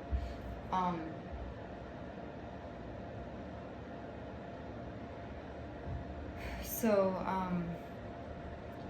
yeah, and I'm gonna get to a point of why I'm doing this video in a little bit, but I just wanted to give a little background into things and what's going on, because I have a voice, and I feel like I've been being tortured is an understatement. Abused is an understatement. I feel like I've had several attempts where people tried to take my life, and I think people see it as a joke, honestly. I feel blessed to be here, let's just say that.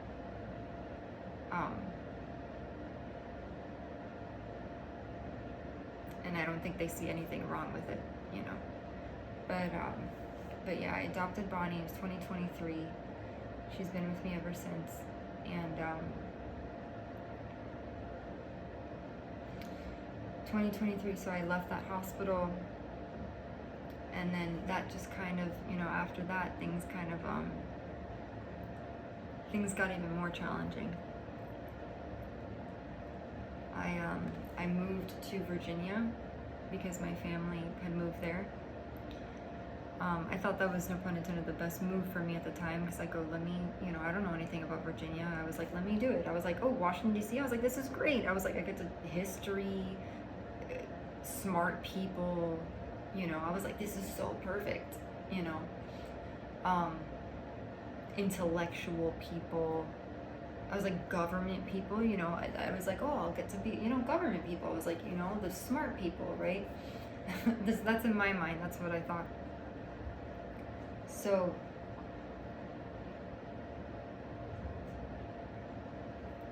that was, I'll be honest, that was a nightmare.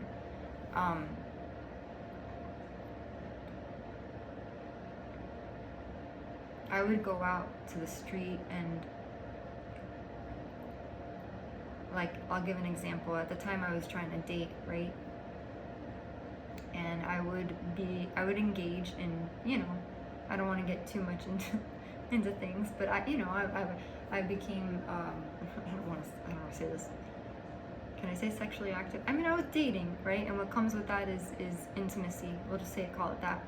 And after I'd be intimate with someone, immediately they would have, like, people, like, it was so strange, almost like people that were strategically, like, coming around me. Like, one lady was pregnant, and she's like, she would be like, oh, I'm pregnant and I have cancer, where's the cancer center? I'm like, and in my heart, I remember once I was like, oh, let me buy her a lift so she can get there. And I'm like, I was like, ma'am, you're not gonna be able to get there by foot. You can get, and she's like, oh, my baby. And I'm like, but every time. And then when I moved somewhere else and I was intimate with somebody, they would have someone walk around with a stroller with a baby in it, as if to insinuate that I was gonna get pregnant. And I was practicing safety, you know, with that. But it was things like that, like, I want to call it theater of the mind, but things would play on my mind. And what else? I'm trying to think. I remember when I started cooking, because I told myself, I want to start cooking. I want to learn how to cook. And then there would be a giant truck that would go by that would be like Master Chef. Or like a song, like when I wore a pink shirt one day, and one of my coworkers would put on a song at my job, Lady in Pink, Lady in Pink, Lady in Pink, and I worked with kids, and I was like, this is so bizarre. It was like living in the Twilight Zone. And just, it was almost like someone was watching me and keeping tabs, and also like trying to perturb me at the same time. I don't know how to describe it. It was very, very strange.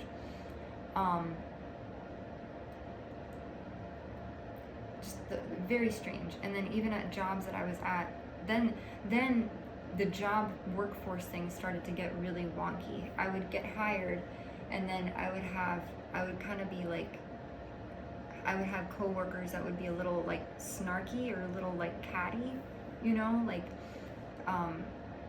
you know, like when you walk into a room and you feel a weird vibe. Not with the kids that I worked with, just with other people. I ended up, one of them I actually became kind of somewhat decent friends with. I kind of won her over, I guess. I told myself, I was like, I'm not going to be a bitch. I was like, just be kind, be yourself, show up, do your job, and that's it. But there would be points where, like, literally, I remember I was so sick at one point.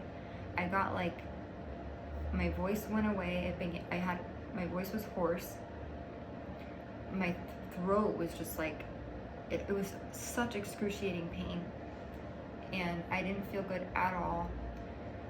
And I remember one time, then someone called out sick, someone else, so then I had to do double duty and do, you know, and then I was left with all the kids, and then they were short-staffed and all this stuff, and I'm just like, this is crazy. And I stayed overtime to like clean the rooms, and I would have to wear a mask just because I felt so sick. And then when I remember the day that I left and I said that I was going to quit, the following day, because it was a revolving door of applicants that would come in, and I remember I'll never forget it. They had all these different people come in, you know, to help work in childcare and to, you know, not babysit, but just to take care of children or whatever. And then literally the whole time we were short-staffed, right? And then the moment I said that I was gonna leave, the following day, the last day, they had a girl in my position in the room that I was assigned to. I kid you not. So the whole time when I was literally like breaking my back, cleaning all the stuff, doing double duty, staying overtime, taking on sometimes more kids than I felt like I could handle, the moment I said that I was gonna leave, they had a new girl already ready to go. And I'm like, this whole time we kept saying we're short-staffed, but you had people coming in, and then the moment I leave, you have someone already on standby. I was like, I couldn't believe it. I was like, this is crazy. So it's different things like that where I go, I felt like I was on purpose belittled and ostracized. I don't want to bash any company, but that's not how you treat your employees.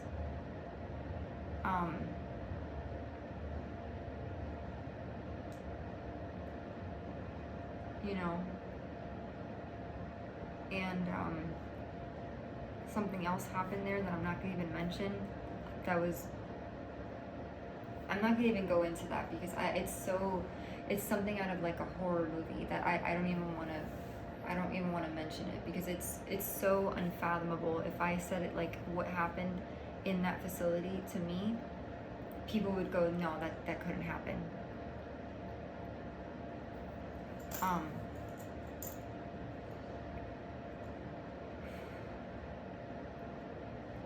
So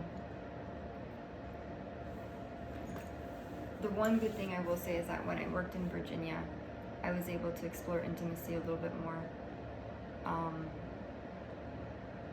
I got to eat at some cool restaurants, but even the restaurants I ate at, the food, I'll never forget. I think someone literally spiked or poisoned the shake that I had from a certain burger place, and it was a burger place that I loved.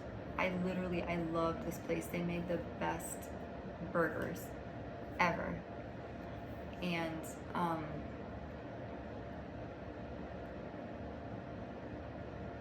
remember I went home, I remember I had the shake and my stomach felt really weird. I started to feel very funky. And then, I mean, you know when your stomach, I mean, it could have been food poisoning, like whatever, maybe the custard wasn't fully like, whatever. But it made me feel so sick, like literally so sick to my stomach. I was sweating. I remember I had the chills. I was trembling, and I was sweating. I had the chills, and I was shaking, and I threw up over the toilet like 2 or 3 times. And I had to hold my hair back, and I was like, and it was horrible. And then another time, I had empanadas from another location in Virginia. Very cute restaurant, like very small little like Spanish place. And I went on a date there actually. The guy, mind you, he's like, I have to go 8 o'clock. Oh, my friends go, whatever. And then he left me there, and he's like, oh, I paid the bill, whatever. I was like, this is the weirdest date ever. But anyways, I went back there, and I remember, like, I took empanadas home. Again, I don't do drugs. I've never done drugs before. But it felt like, I don't know how to describe it. It felt like I was sinking. Like, I don't know, I've never done fentanyl before. But it felt like I was sinking, and my pupils got dilated. And I document everything. I'm not a hypochondriac, but I literally document everything. And my pupils got dilated. My body was like, I felt mellow, but not a good type of mellow. It's almost like as if a drug completely takes over your body, and then you lose ability to like, it like regulates your, like, I don't even know how to describe it, to be honest.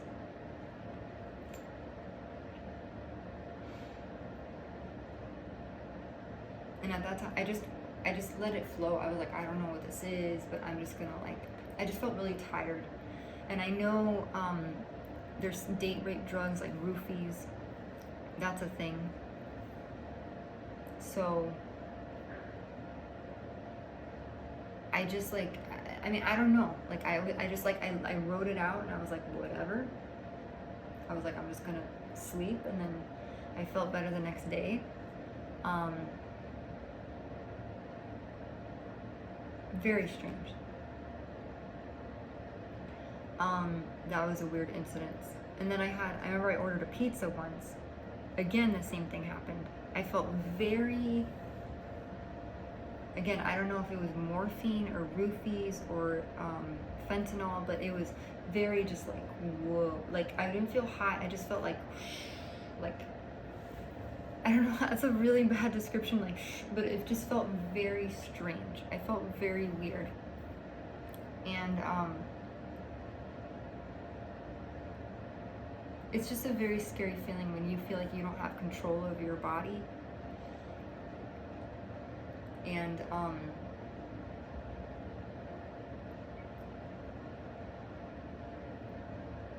yeah. And I still had to eat. Like, I couldn't not eat, but it was scary.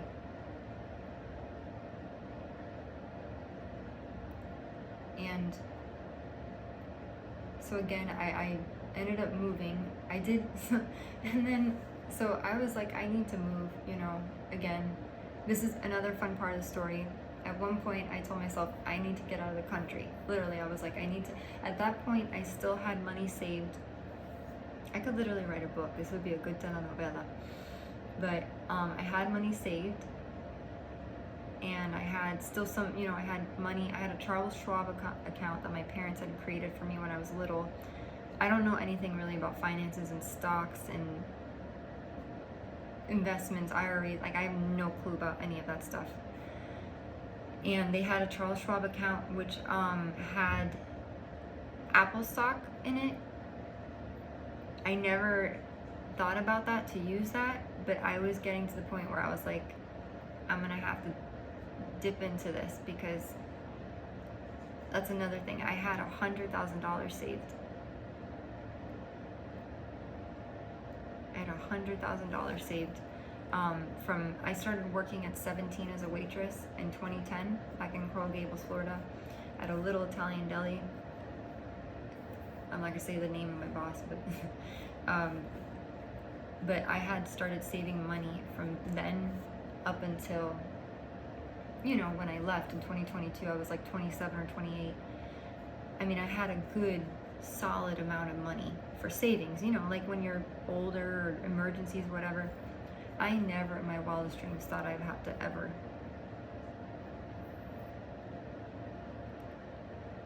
I'm sorry if I cry. It's just,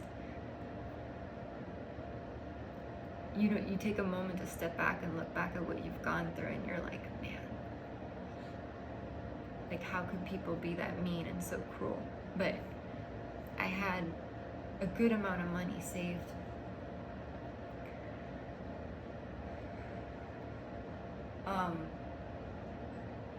I had retirement, like 401k from the jobs that I worked at. By the way, shout out to a website called Beagle. They'll help you find your 401ks if you don't know about it. You put your social security in. I promise it's not a paid, you know, spokes thing or ad or whatever, but they do help you find your 401ks. So I had that, and I had Charles Schwab money. But I ended up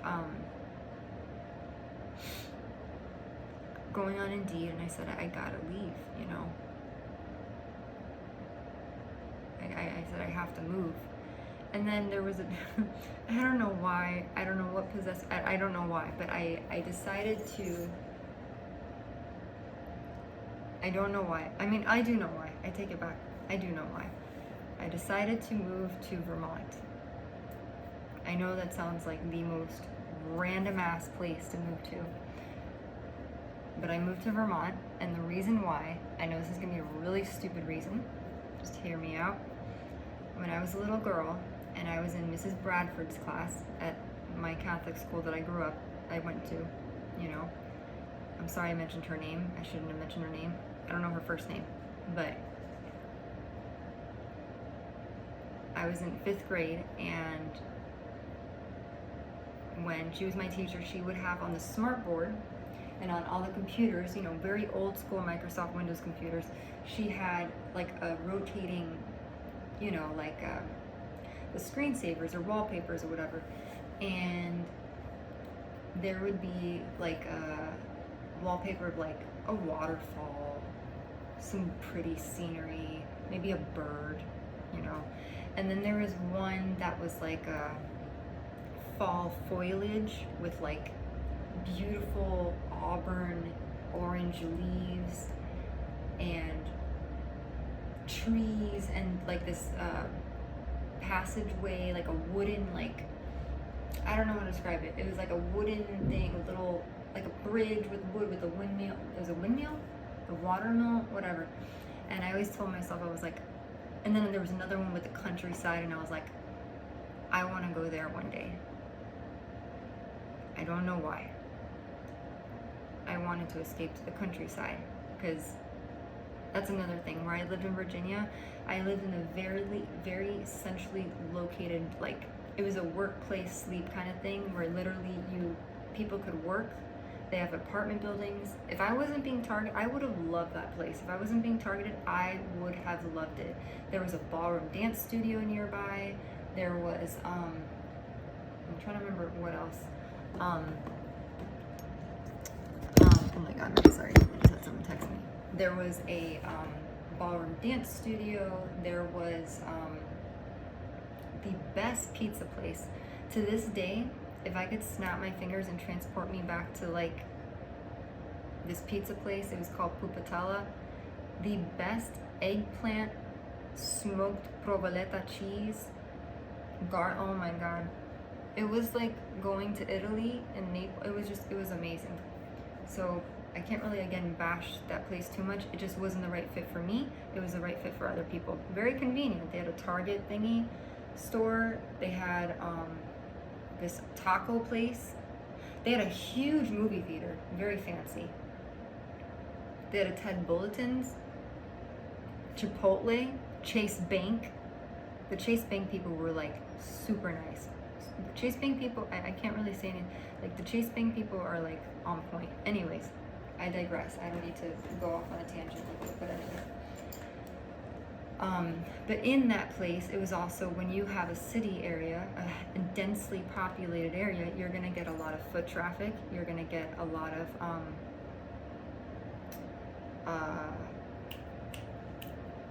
you know, loud noises, ambulances. There were these kids at like 2 or 3 in the morning who would drag race up and down. And in my mind, I was like, bro, I'm like, where are the security people? I'm like, doesn't the mall have security people? They would be so loud, so loud. And then also, because of my apartment, the HVAC system was being funky. I would feel the cold, super cold air. I don't know what it was. It was a weird aerosol type of thing going on. So that was funky. So I kept the windows open. And mind you, it was like 30 degrees at one point, or like in Virginia, and I was like, or 20 something, and it was snowing. I'm like, this is so crazy. I'm like, so it was freezing, it was cold, the loud noises, it was, and then I was right by a cell tower too, so I'm like, I don't know how safe that was, because, you know, with cell towers and satellites, radiation, all that stuff, you know, it's not healthy for you. So, but every night it would like loud, like revving their engine, and I'm like, where are the security guards? What if there's a kid crossing the street and, you know, this kid comes, I'm like, that kid's gonna blow his fucking engine. I'm sorry, excuse me, but I was like, if I was a security guard, there would be none of that. None of that would have been going on. That would be on my own. That's just me. That's me. So, loud noises, kids talking in the parking garage, like, you know, and so the next part of that was, I was at the point where I told myself, I was like, I can't do this anymore. I considered trying to get a teaching certificate to move abroad. In my mind, I don't know why, I was like, I'm gonna go abroad. I literally, I don't know, in my mind, I was like, I'm gonna go abroad and I'm going to teach English or be an au pair in Spain or France. That's literally what, now mind you, this is where my naive, incredulous brain kicks in. You have to get a visa, you have to find lodging and accommodations. It is not an easy fix to do that at all. Like, you have to legit, I'm checking my pulse and my O2. I need to sit up straight. I have a shoulder issue where it affects my posture. 98.82, okay, we're good. So, at that point, I was like, what did the lady tell me? She's like, if you go to an Asian country, you get paid more money. And I'm like, how am I gonna go to Asia? Unless it's Singapore. So in my mind, I was thinking all these, I was like, where am I gonna go? What am I gonna do? She's like, oh, China. You know, they're hiring in China, Thailand, Vietnam. I'm like, I don't know these places. I can't go to Thailand, Vietnam. Like, I know people do it, but I'm like, I didn't picture myself, you know, but you get paid more. And then there's Costa Rica, and obviously the European countries, but everyone wants to go to a European country, right? Like, that's their thing. Eat the pizza, eat the whatever. But that's a dime a dozen. But this is where it gets really interesting. I sold all my furniture.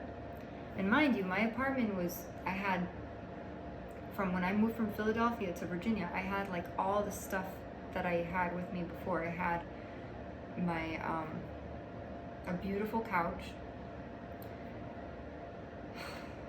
No, did I have the couch? I think I bought a new couch from Wayfair. I had a patio, I had a patio table. I had, what did I have? I just remember having the furniture and stuff and my bed, and then, so I sold everything. I sold every single thing.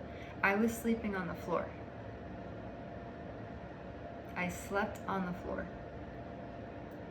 And that apartment was $2,300, or $2,100 to $2,300. In that time as well, I had, I think, a maintenance crew member come into my apartment without my consent. Why do I say this? I say this because Bonnie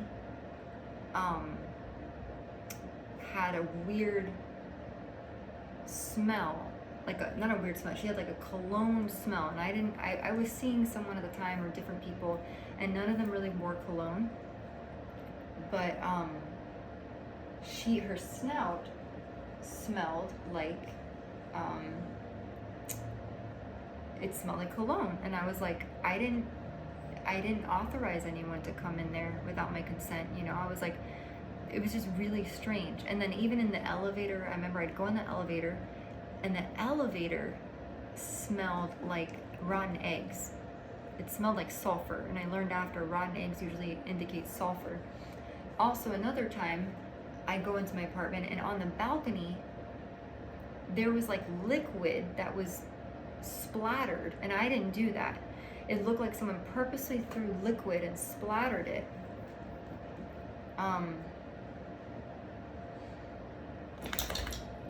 It was very strange. So that means I had unauthorized access into my apartment building. My shower tub water, I told the maintenance guy I was feeling really tired. And my water was like a very, like it was blue, like a very turquoise blue. And that usually indicates copper, like erosion of the pipes and copper sediment getting into the water. So that's what causes that like turquoise color, and then that causes anemia. And I remember at the time I felt so weak, and that couldn't have been gang stalking, that could have just been a coincidence. But he's like, oh no, don't worry, it's fine. But he did say, oh, we can test it if you want. And he goes, but usually that's the entire well for the, and I was like, okay, I just want to make sure because I feel really weak and tired all the time. And he's like, yeah, he goes, maybe it's copper. And I was like, okay, whatever. I let that one slide because that's feasible, you know, it's possible. So living with windows open because weird aerosol type of stuff was being emitted into my home.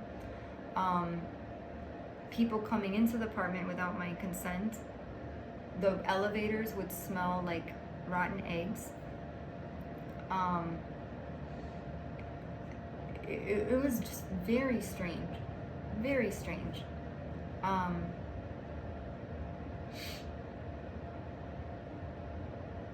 then there'd be also different individuals walking around the actual area as well. That was odd. I did meet some good people though. There was one gentleman, I'm not gonna say his name. He recommended a book to me by David Goggins, who is a former, I don't know if he's still military or not, but it's called Can't Hurt Me, and I kind of regret not reading that book.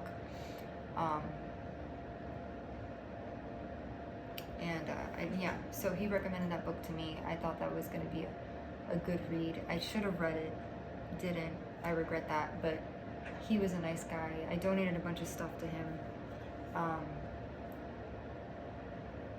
And fortunately, a lot of people bought my stuff on Opera.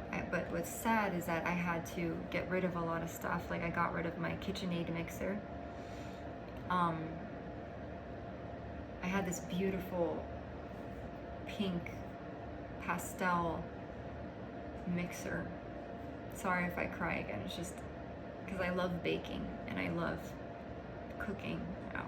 And that was like $300 something, and I gave it to the girl for like 80 to 100. I had this cute from Always pan oven thing, and I sold that as well. Just because I was starting to lose money, and then so I ended up I looked into Vermont because I was like, you know what? It's a huge change. You know, the countryside, I never picture myself as a country girl, you know. I'm a Miami 305 Latina. I'm still quiet, like I'm very shy and stuff, but I've grown a lot. But I am a Miami 305 Latina. And, you know, I like my salsa music. I like a little bit of reggaeton, you know. I like EDM, that kind of stuff.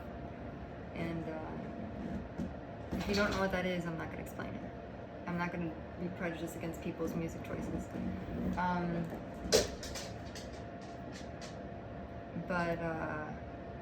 Yeah. So,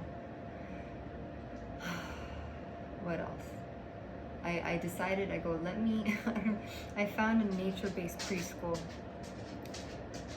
that was located like in the country area. And I felt very lucky that the mother and daughter who owned that facility, they recommended a home to me. They were gonna lend me. They were gonna let me live in an apartment, you know, nearby or whatever. And it was it wasn't really finished. It was still under construction. It was kind of out of my price range. And then I found a duplex that was like perfect. I was like, this is so perfect, you know. There's something to be said when you have your own private space. I should also mention, though, on the way over, all the rental cars that I've used in the past 5 years, I've had issues with them, like gas leaks, weird air leaks. I've had people roll bottles of urine to the car. So a bunch of just really mean, bullyish stuff.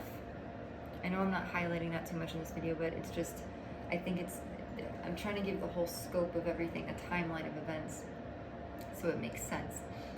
But, you know, gas leaks are very dangerous. I even have a video of it, and it was dripping once. I remember I was in a pickup truck, and it literally was dripping. And you know it's gas because it creates this puddle of like rainbow colors. And and it smelled. And I remember I went to the mechanic thing once and I said, hey, there's something wrong. He's like, oh, that's the AC, don't worry about it. I'm like, yeah, it smells pretty bad, I don't think that's the case.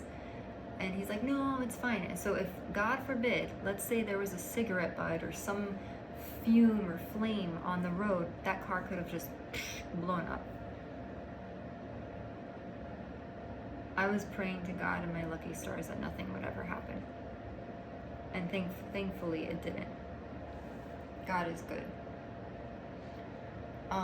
Oil leaks as well, where like I've had oil leaks where oil was like, I remember at one point I tried to buy a car at CarMax. I visited Miami. In the time I went to Virginia, I was so distraught once I moved there the first week. I drove by myself for like 11 to 13 hours all the way back down to Florida to Miami. Because I wanted to try to see if I can get a car. The car I bought was a Kia Soul.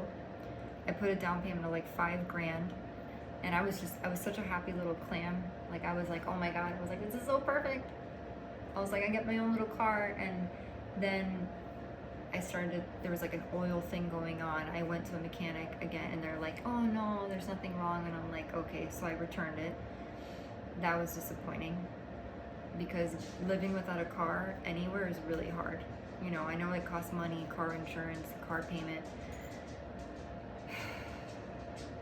but you know, it is what it is.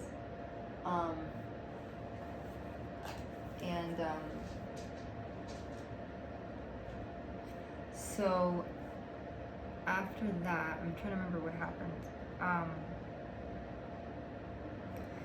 So yeah, what else?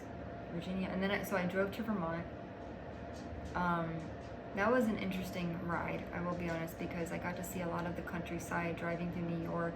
It was really beautiful, I'm gonna be honest. When you see the tapestry and just the grandeur of the mountains and the scenery, that's when people who don't believe in God and they don't believe in stuff like that or some energy or source, and I tell myself, I'm like, there has to be something more, because you look out into the vast expanse of land, and I know there's like science behind the mountain formations and this, but it's too beautiful to not believe that there isn't a God or something, you know. And so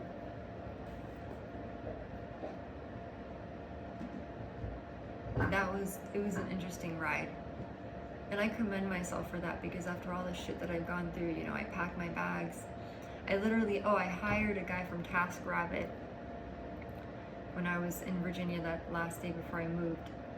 It was a white GMC Tahoe or something, or Denali or whatever, and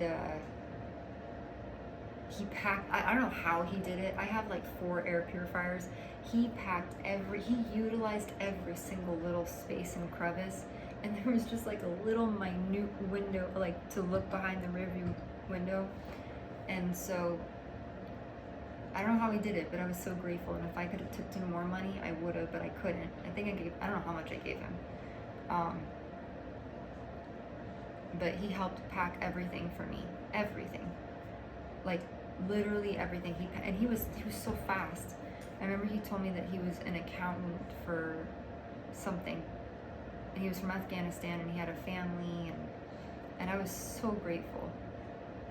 Still wasn't talking to my parents at the time. You know, but I moved, and I didn't know what I was gonna get into, but it was a cute little house, and I felt the one thing, I'm such a dork, because the one thing that I was excited about to have this house was because I've always wanted to have my own little porch. It wasn't really a porch, I had like steps, but I always wanted to have my own little house and like a backyard, because I wanted to decorate the porch steps, you know, for the holidays and stuff. So I decorated for, I think, Halloween. I made little goodie bags for the kids in the neighborhood, and then I did, what else? I decorated for Christmas. And let me tell you, if you don't, Vermont is very car centric. If you don't have a car, it's gonna be really hard. I felt very fortunate. I mean, I like walking to different places. They have the best, by the way, they have the best. If you ever go to a town called St. Albans, they have the best China buffet. I don't know why I love Chinese buffets, but man, it was so good. Oh my God, their fried rice, their orange chicken. Oh my God, it was so good. So anyways, I digress. But they had also a beverage store, like a liquor store. I try to be very moderate about alcohol consumption because, you know, alcoholism is very prevalent, and it's not, substance abuse is a bad thing, and, you know, it's a serious thing. People literally go through, it's an addiction, right? So I try to be conscientious of that. I did buy like wine sometimes with my meals. But I did walk to different places. They also had a bus. The bus ride was like 2.5 hours into town, or like an hour and a half, depending on the day. But you know, it was difficult, but it was perfect for me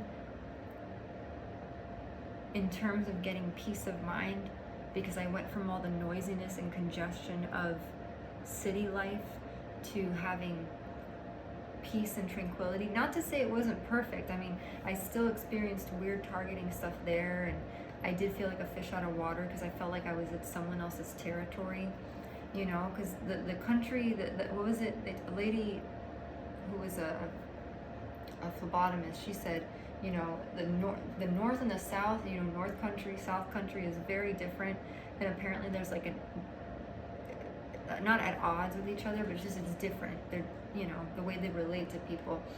Because I remember there was a neighbor I had that had the most beautiful like sunflowers that were so tall, and just like I admired them so much, because I was like, man, that must take a lot of time to tend to your garden. In my mind, when I would walk by the corner, I'd be like, God, that takes a lot of time to get your, you know, the sunflowers that tall. And I wanted to like write a letter to them and be like, hi, I know you don't know me, but I like to write cards to people, and I just want to say that you have a lovely garden. I don't know, I just wanted to say that to them.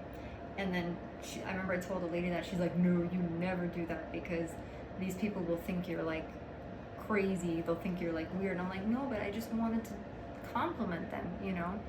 So, hey, baby. And so I didn't do that. But, you know, some people look at you and they, you know, some people give you sideways glances. It is what it is.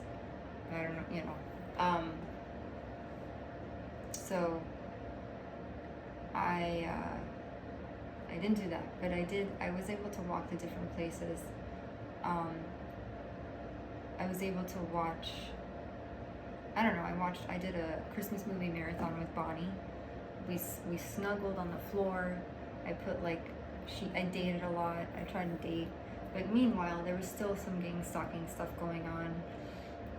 Sometimes kids would drive, you know, with like a little motorcycle, like, it would make like a gasket noise, like, but that wasn't that often. You know, gang stalking, it's a lot of like street theater, and then all these, like, you'll be outside and I'll be walking Bonnie, and then all these cars would come out of nowhere, and I'm like, or they'll zoom by you like so fast, like on purpose. And you know, some people sit outside their yard and they like, you know, watch or whatever, and it's just like, so I try to ignore it. I focus on the positive, and if something irritates me, I try to go, you know, I tell myself, I'm like, I'm gonna transmute it with love and light. I'm kind, I'm nice. That's it. That's how I see it. So, you know, that's how I roll, you know. Right, baby? So, but it was very, very snowy. It was very cold. I was very fortunate that the landlord that I had, every time if there was something wrong, because there would be sometimes like air leaks or whatever, that where it was so cold in there too, but he attended to it really fast, and I felt grateful for that. And but the job that I was at, it was at a preschool. It didn't work out.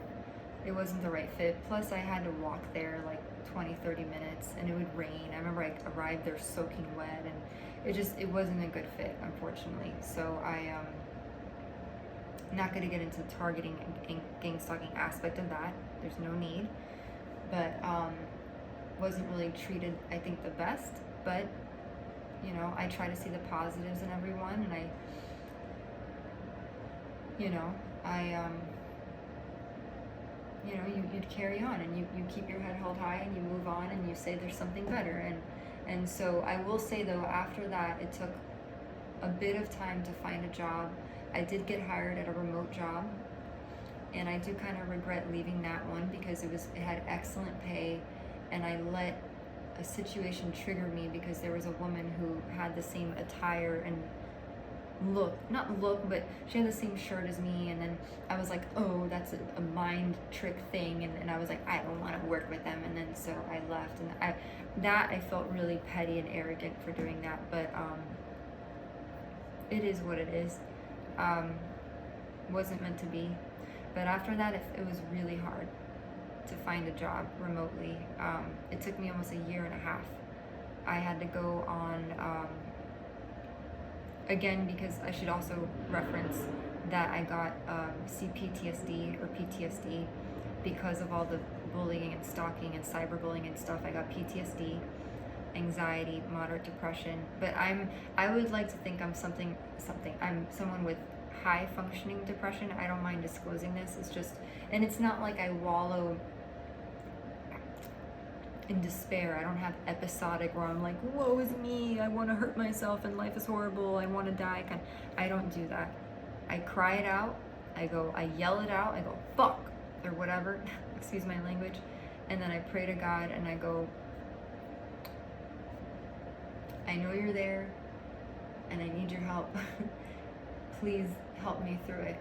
And that's what I say. I go, I can't see you. I don't know what you look like, but I'm gonna figure it out. So I applied to like over 1,200 to 1,300 jobs on LinkedIn and Indeed. There's, by the way, a lot of fake job ads out there. So please, I had like 2 or 3 jobs that were like scams where they literally ask you to like fill out a whole answer questions, and they're like, oh, I'll message you on Microsoft Teams. Never do that, because I fell for that. Never do that. Or I'll talk to you via text message. I've had one company, someone impersonated a company, and I believed it, and then I never heard back from them, and I was like, why did I just, and they had me do exercise and ask me all these questions. I was like, this is so abnormal and strange. Hi, Vicar. So, yeah, so that was off-putting, but it took me a really long time, but I had to go on SNAP. I felt very fortunate. I got like 2 or 3 months of SNAP benefits. I had to go on Medicaid because I didn't have health insurance. That's another thing. My health suffered immensely because of this whole thing. You don't get proper medical care. Unfortunately, I don't know why. It's like every hospital. I don't know why, but it's like people communicate with each other, and I don't get proper medical care. Like the only time I got proper medical care was when I paid $500 out of pocket for a consultation with these naturopath doctors, and they were the only ones who told me that I had thyroid issues, I had the antibodies for Lyme disease, and Epstein-Barr. And then there was another really nice guy, but he was very expensive. He told me that I probably have like candida or parasites. This was back in Vermont. Like in Virginia, I had the naturopath ladies, but then they closed their practice. And then when I was in Vermont, I found this other company. It was called Quantify Health. That's what it's called, Quantify Health. And he was so nice, but it was very expensive. Well, actually, no, it was, I don't know how much it was a month. I take it back. I don't know how much. He did a promo, and then, oh, no. He did a promo, and then he did, we wanted to do a parasite test to see, because he said parasites and, oh, mold exposure, and that's a thing. I didn't realize that mold toxicity is a thing. And he said thyroid, mold, parasites, those wreak havoc on the body. They cause things cause cancer. So it was going to be $400 for a PCR stool test, and I said I can't afford that. But he was really nice, and he gave me like a nutrition game plan kind of thing. But yeah, so I didn't follow through with that just because it was too expensive. So I didn't go down that route.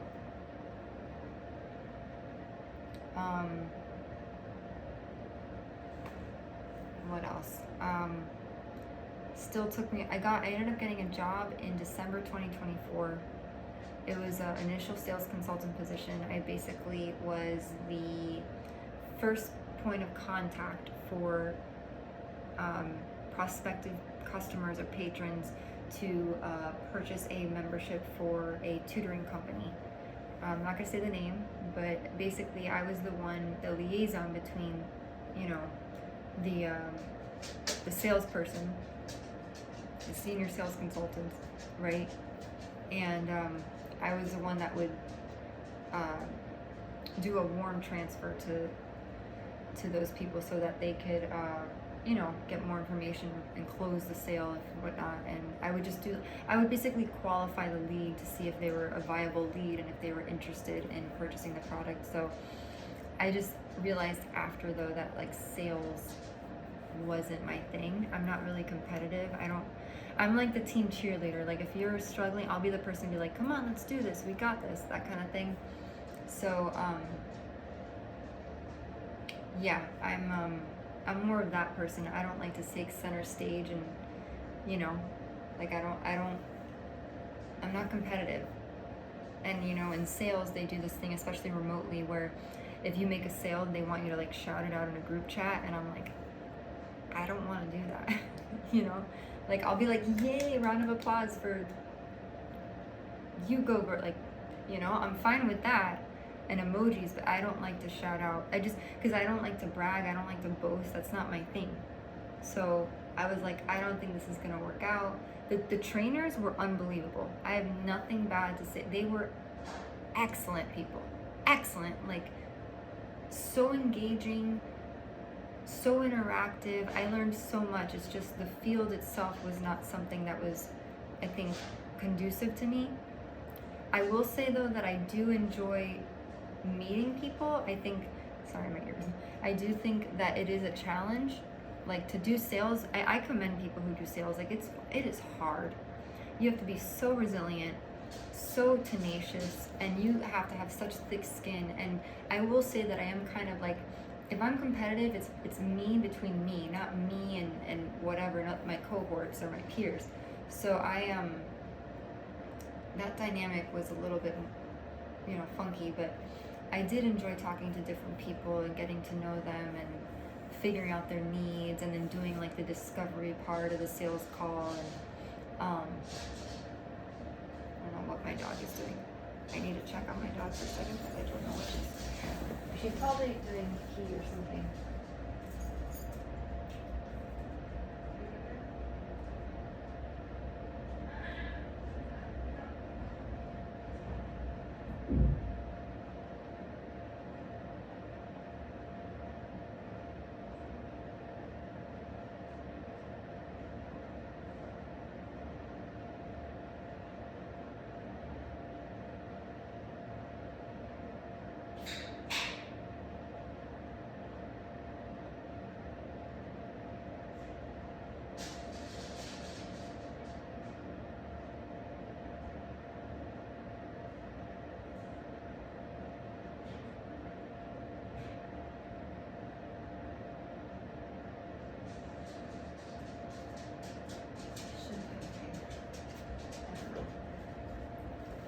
Okay, I am back. But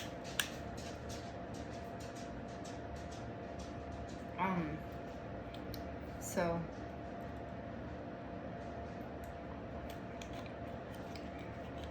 lost what I was saying.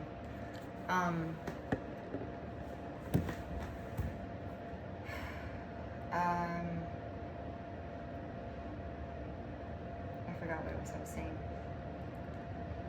I lost my train of thought for a second. I apologize.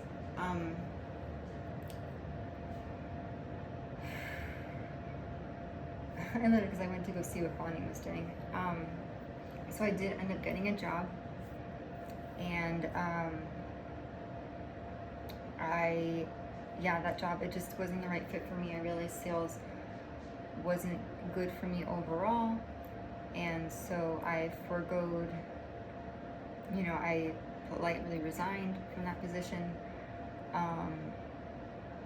and yeah. So what else after that? I'm trying to think. Let me drink this for a second.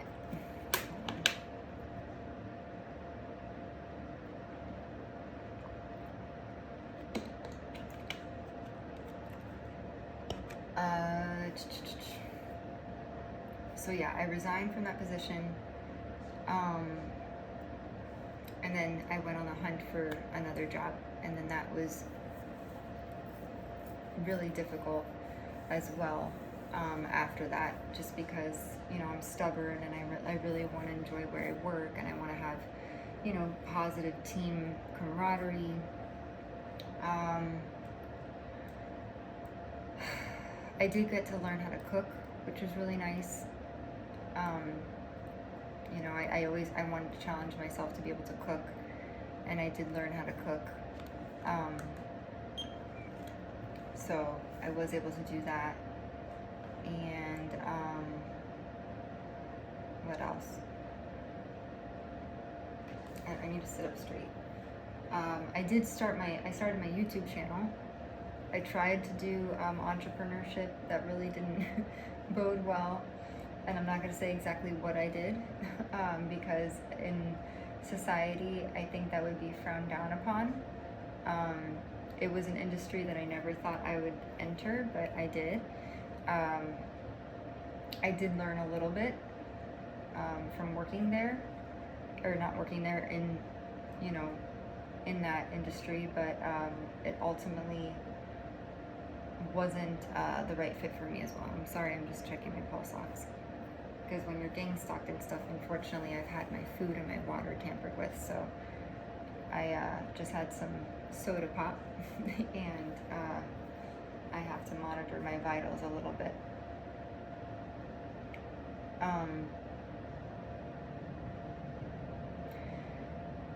So, yeah, but I'm not going to mention what I did, or what industry I was in, or I didn't do anything illegal. There was nothing illegal. Just let me get that out of the way. It was more on the intimate side of things, and not to say I regret it. It's just, I looked at it as like boudoir modeling, I guess. That's what I was going for, and I was going to do what's UGC, which is user-generated content, which is basically where you promote products, from different brands, and then they give you merch, and then you do photos for that, and you post them. And I've never considered myself someone that's a model per se, but at all, I don't even know how to do that. I just I tried to, when I was doing the pictures, and I was trying to emulate like things that I've seen, in print ads and stuff. And it was it was fun. I felt a little funny taking pictures of myself. I've never had so many selfies of myself ever on my phone. It feels weird. I will be honest, I felt very strange with a bunch of selfies, because I'm one that I think confidence, it is healthy. Everyone should have a healthy dose of confidence in themselves. I will say though that you don't ever want to come off arrogant, and because it looks narcissistic and prideful when you're I didn't want to become that person, and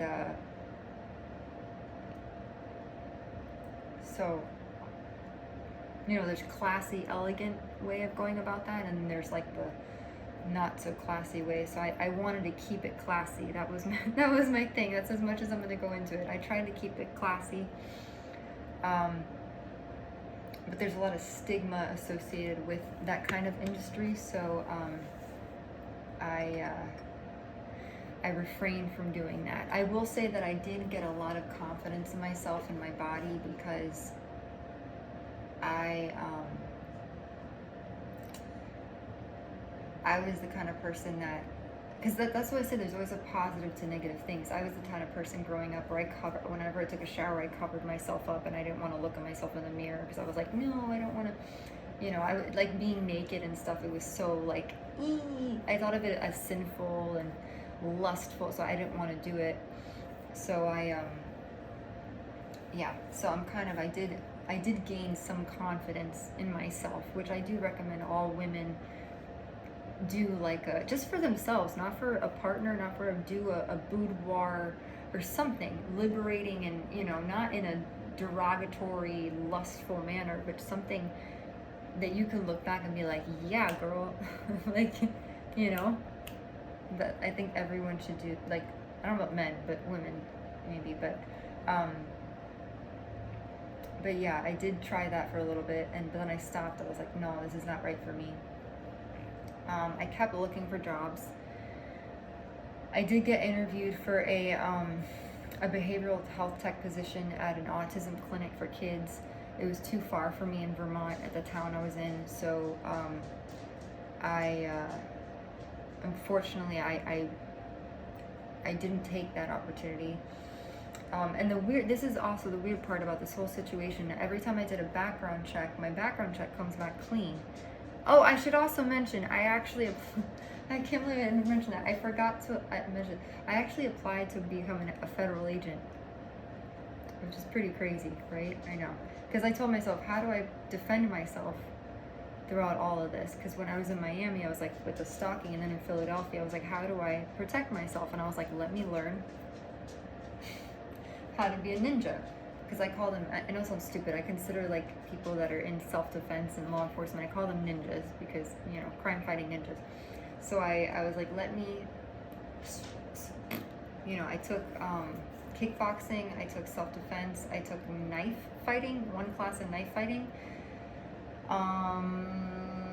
firearms training.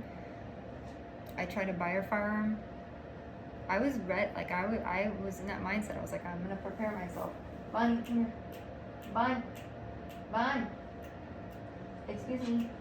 Can you sit here, please? So I was ready, you know? Like, that's one thing about me, when there's something that I don't know, man, like, nothing will stop me from getting the resources. I don't care if I go on Google, Bing, Firefox, I was gonna say eBay, what's it called?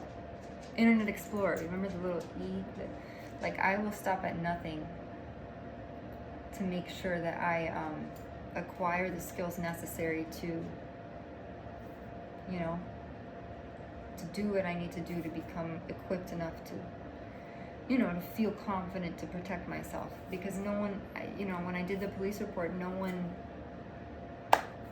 nothing came of it at all, like zero. Which was disappointing. So, and I don't even know, I told myself, what did I want out of that? Did I want to see someone arrested? What I wanted was to feel safe. That's what I wanted. I wanted to feel safe, and I still don't feel safe. 5 years later, and I still don't feel safe.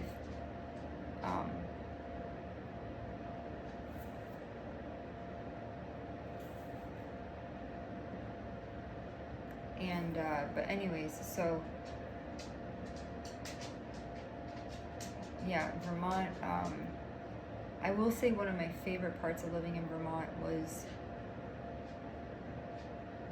I don't want to cry, it was so pretty, you know, like there were these moments, and it was cold. I think the best moment one day, it was cold, but it was early morning, and I remember the sun was like rising, and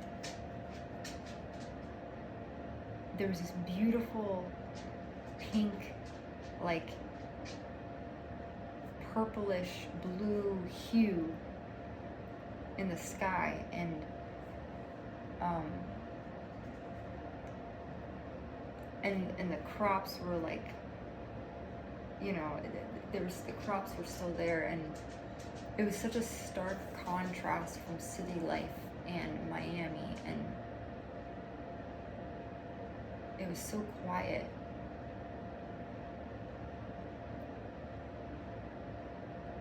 And when you're someone that goes through trauma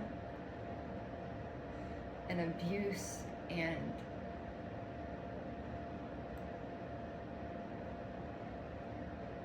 silence is priceless.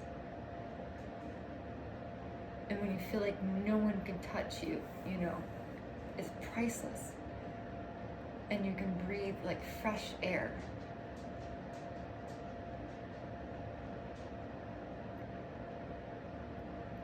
And there's nothing but maybe like a duck in a pond.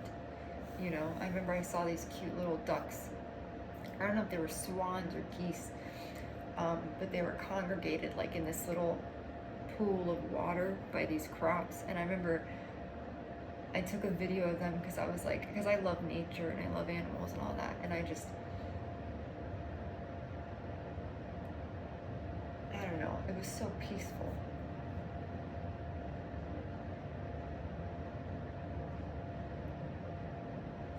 And it was so nice because it was so simple, and it's just so nice to feel like peace and serenity for like a few seconds. Because when you get so tortured and so abused and so hurt, peace feels like a rarity. Peace feels like, and serenity feels like, it feels like a gift.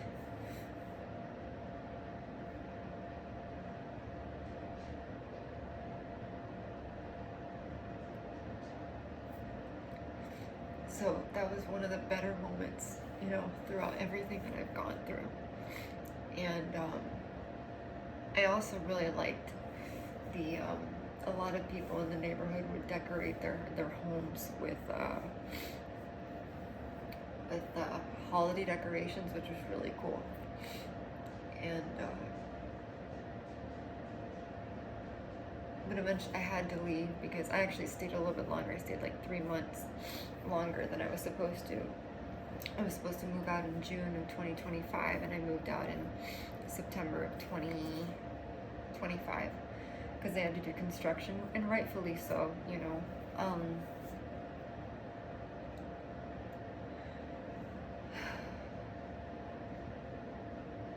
And I remember I was so frantic. I think I had a heart attack at one point. I think I had because I got in an altercation with my parents, and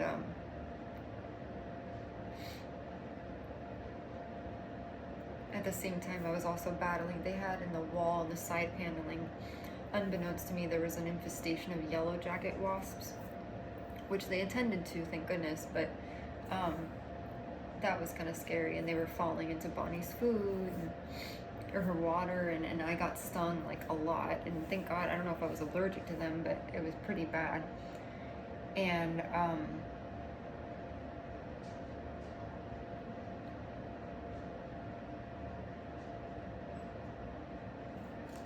yeah, so I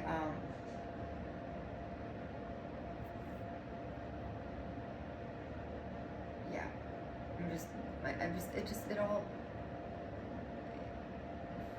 I've just been through a lot, you know, and it's stuff that I didn't deserve. I don't like to use the word DRUGGING or POISOINING, but I was, and on numerous occasions. Even there was a time, I think in Vermont, my pizza, I ordered a pizza like once or twice from Domino's, and I had to pray to God every time that pizza wouldn't be tampered with, because there'd be times it was where I felt kind of woozy and like I was like drugged or whatever, and I just wrote it out. I was like, whatever, you know.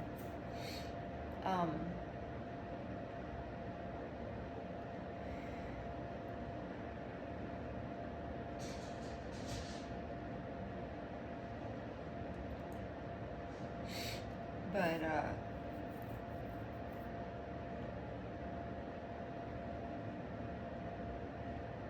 trying to remember what else after that. I moved. Oh, that week that I had to move, I was so frantic because I didn't know where I was going to move to. I was considering. I tried to reconnect with my family, and you know, we were talking about Wisconsin because they said, "Oh, come here, you know, come to Chicago, move with us and stuff like that." And I just, I don't know, something. I was gonna move to Fort Wayne, Indiana at one point.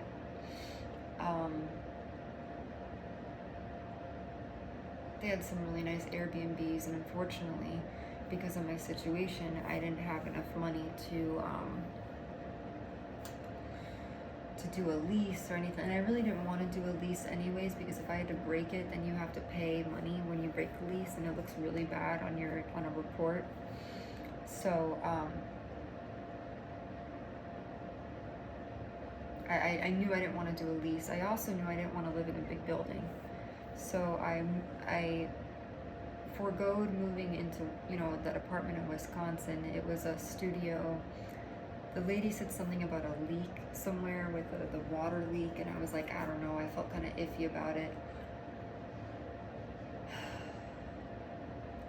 And I don't know anything about Wisconsin, you know. I know there's a comedian that I used to watch that he's from Wisconsin, but I don't know much else about it than that. I know that it's like cheese or something. I don't know, maybe is that Green Bay Packers? Or is that Michigan? Green Bay Packers, is that Wisconsin? I don't know. So,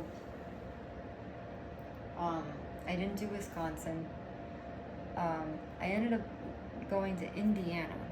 I literally rented a pickup truck in Vermont. I packed all these boxes, and I'd never done that before. I have driven a pickup truck, but it was a rental when I was, I think, going from like Virginia to Miami, and then Miami to Virginia, right? Back, I don't know, I think. Or I had to switch out a rental car. So I'm familiar with a pickup truck, but this was like a monster truck. Like it was a black Ford, I don't know what, 150 something with a 4-door cab, 4x6 truck bed. And I'm a little petite, you know, like seeing me, like it's funny, you know. But in my mind, I said that would be the best option for me because there were no cargo vans available, no U-Haul trucks. I was kind of scared to drive a U-Haul truck, to be honest. So I got a pickup truck, and yeah, I got a pickup truck, and I got a 4x6 truck bed, and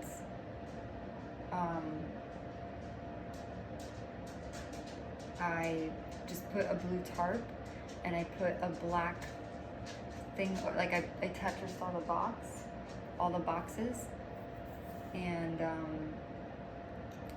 you know, when I say Tetris, it's because one of the child life specialists that I worked with, the first one, like she was my mentor, she always used the word Tetris because she would organize her toy closet on her unit with, like, she would utilize every single nook and cranny and space. And so I tried to emulate that and do that too. So you know, I did that as best as I can with the boxes that I had. I put my mop, I put Bonnie's toys, I did everything. And yeah, it was, I was very proud of myself. And I left at like 4 or 5 a.m., like early in the morning. And this was in Vermont. And then it was like dark, it was super dark, very foggy. The fog was a little funky too. I don't know what was up with that. And then I drove through the small towns in upstate New York, and then I went to Indiana. I don't really have anything on my channel about Indiana at all. It was kind of like a temporary transition period kind of thing. I do have some vlogs from when I was there. I recorded one like on the last few days that I was staying there, just because I wanted as a memory for me. And I think my favorite part about living in, I will say, Greenfield was a very, that was a little difficult, I'll be honest, because I just don't want to, I'm not big on negativity. I don't like speaking about, that's the past. It's just when you know, words are powerful, and when you, oh, my ear's ringing. Okay, it went away. I have random tinnitus or whatever sometimes. But when you speak about something, you give power to it, and I don't want to, it's just so negative and scary, and the stuff that I went through,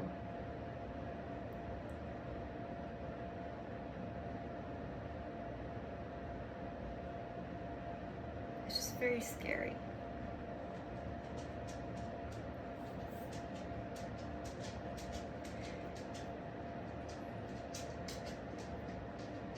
And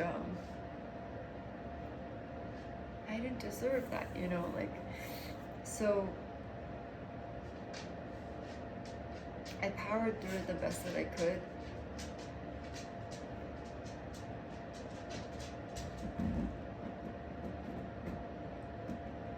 But I just, I'll just put it this way. I nearly almost lost my life.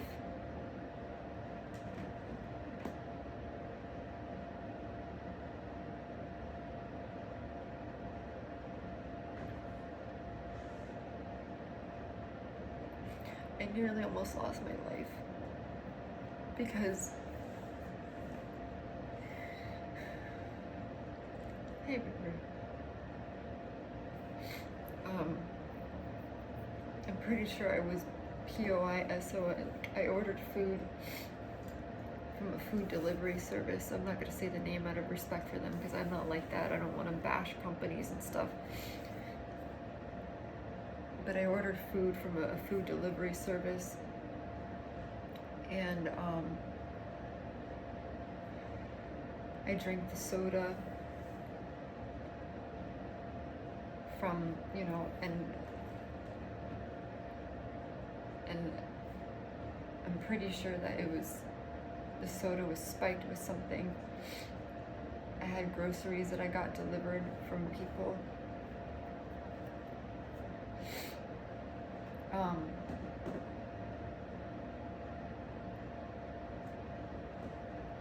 And I remember I ate chicken once, like chicken breast. And the chicken breast, I'm pretty sure was,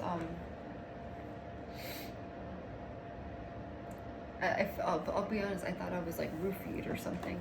I felt so weak, and just like, I felt like I was being sedated and put in a coma.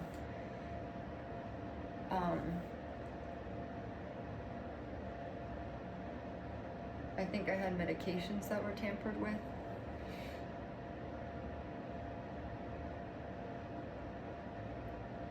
You know, when you're gang stalked and stuff, and you read about the forums, and you see the things that people talk about, you go, oh no, that doesn't happen. Those people are crazy. That, what? People going into apartments? I'm pretty sure I had people go into my apartment, and because after, and I don't want to bash these people, because I don't want to do that. I don't.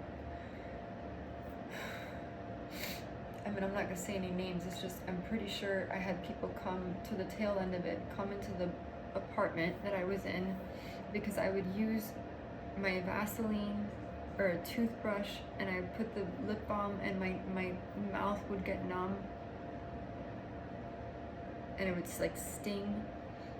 And then I think my groceries were tampered with as well, because I would use like the cream for something, and then I would feel very nauseous, and like, or maybe dairy didn't agree with me, but I always, my entire life, I ate dairy. My entire life I've eaten dairy. And I had no issue with it.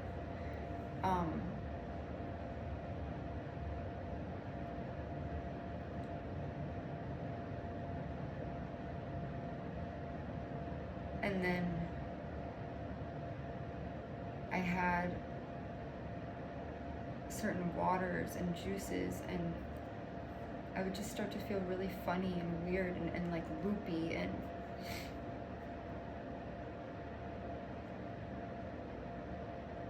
even in cars, like even when I was in Philadelphia, or if I got in a car in Virginia, I felt so weird sometimes. I'd be in the car and I'd feel like I'd sense a weird gas, and then I felt like I was going to be sedated, so I'd open the window or I'd put my headphones on and just focus and speak positivity to myself, or I would use my hand sanitizer to, because I remember when I worked in the ER,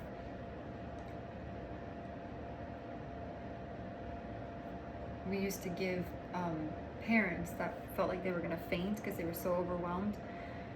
I used to give parents like an alcohol swab, and we would put it under your nose, and then immediately the olfactory system in your brain, it would go to, and then you would be like, you know, so if anyone, you ever feel like that happens, that would help. So you know, I didn't have that on hand, but that would happen, and it was terrifying to me, like legitimately terrifying.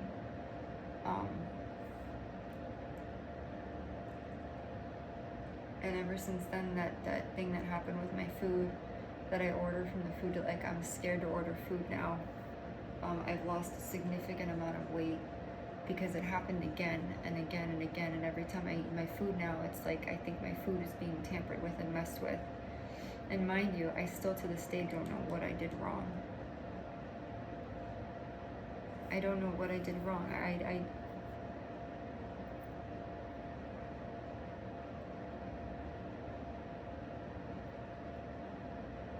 It's a frightening thought to know that like you could ingest something and it could take your life, or drug you, or sedate you, or hurt you.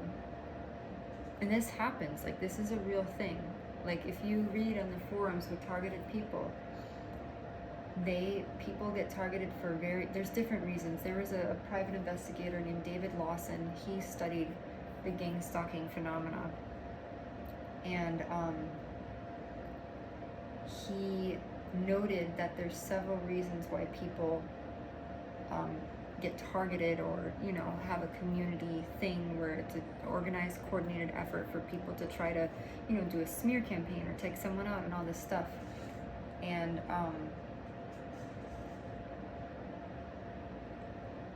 he said there's different reasons. Sometimes it could be if you piss off an employer, it could be if you piss off a former lover, like an ex. It could be because of an inheritance. Some people come into a lot of money, and so people target people for that. There's a slew of reasons why, you know, that happens. So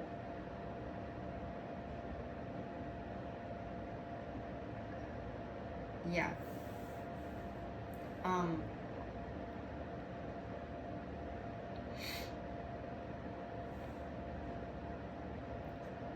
And it's just another thing that's sad is that, you know, you reach out to law enforcement and stuff, and I know that there's good military and law enforcement and police officers, because I tell myself if I was that, I know I would treat people with respect.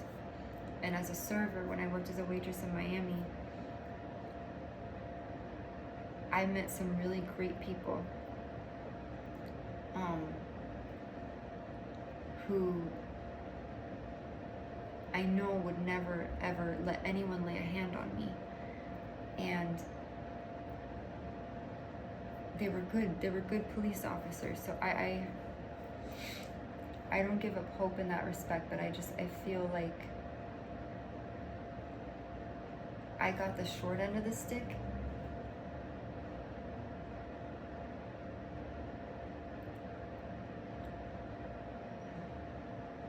And I've tried to put pieces of the puzzle together to go, why is this happening to me specifically? Because I'm not the one that's the perpetrator, right? Like, I didn't hurt anybody. I've never spoken poorly about people. I'm not manipulative. I don't lie. I don't cheat. I don't steal. I will say there was a point, because I wasn't working, I put a lot of grocery purchases on my credit card. I had an Instacart credit card.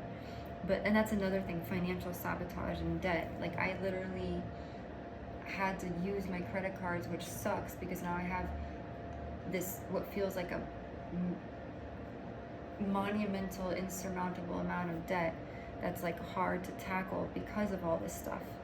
So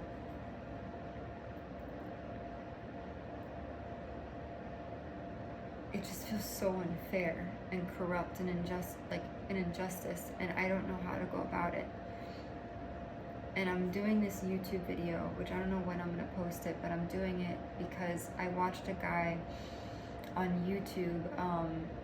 He did a 4-hour-long video, and he talked about how he was being poisoned and drugged without his knowing it for like 2 or 3 years by his like housekeeper or something. And the housekeeper was like lying to him and feeding him foods, and he would feel really like weird and like, you know, just like he didn't feel right, and he felt off and tired and fatigued and weak out of nowhere. And then he finally got a blood test done, and the guy said, your arsenic and your mercury levels are like through the roof. And so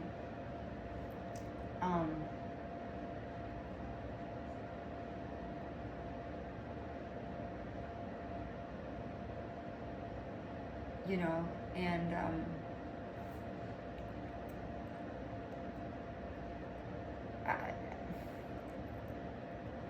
I don't, you know, it's just, it's very scary to me. And you're not supposed to have heavy metals. And the only thing I can think, and the reason why I say heavy metals is because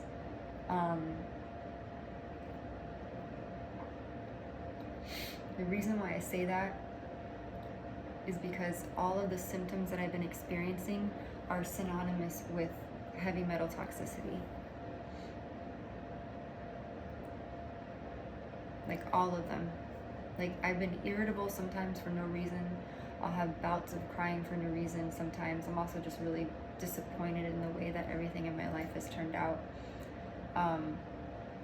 Heavy metals are carcinogenic. They cause cancer. Let me sit up straight because my oxygen is like 96.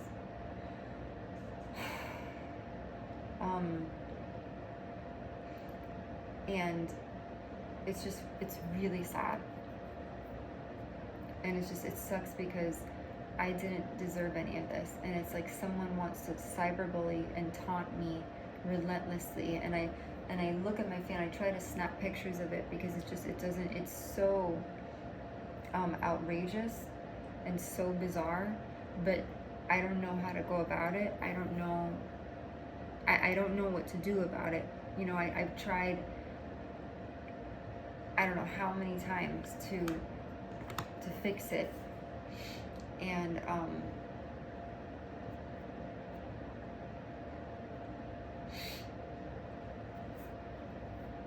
I'm scared to take medications now because I feel like I said, I feel like my medications get tampered with.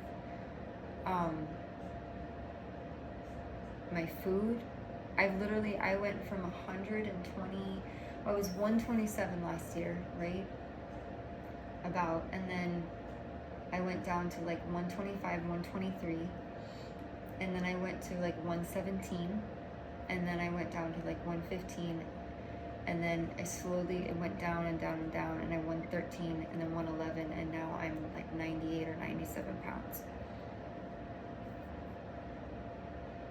And that's not on purpose because I love food. But today, on Easter, because Easter Sunday, I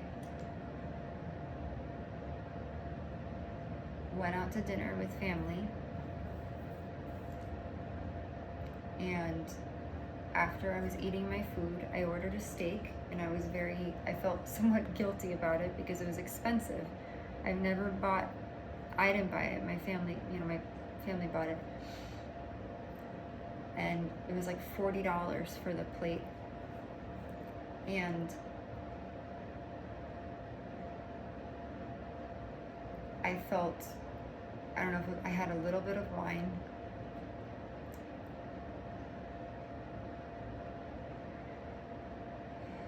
And I felt within maybe 15 minutes or 10 minutes of eating, I started to feel very woozy. Like I felt very weak. I felt like I was sinking almost and fading is the best way to put it. Like I was starting to lose consciousness a little bit. It felt that way. I don't know what drug that would be.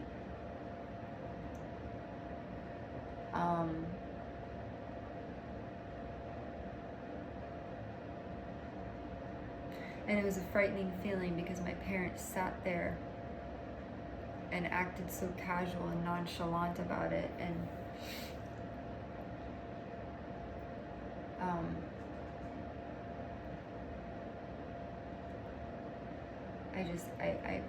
I prayed to God,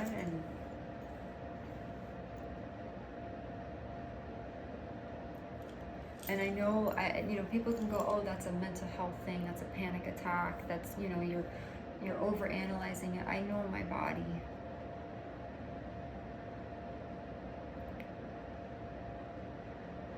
And my heart rate started to go up a little bit, and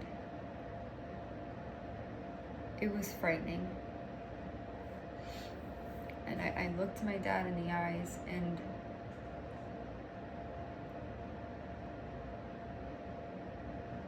I don't really want to get into that just because I just don't.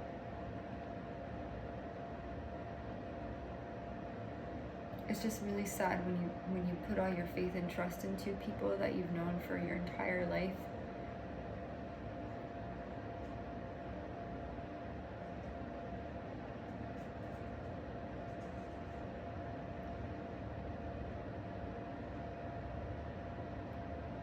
And that you love with all your heart, or you thought you loved.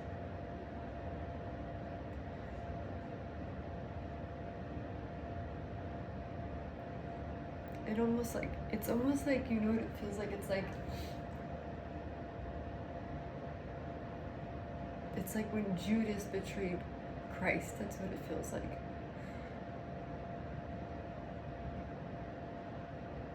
Because my parents, they promised me that I would be safe, and that nothing was gonna happen and everything was gonna be fine, and everyone in the restaurant was eating their meal and all that, and because of past experiences, I'm skeptical, but I'm with family, so it's like, it's fine. You're like, it'll be fine, and then I felt like I was slowly starting to fade away, and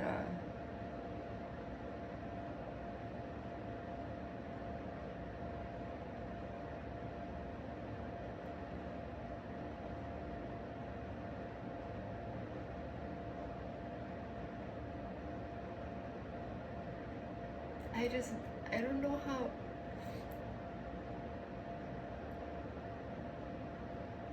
I don't know how to cope in a world without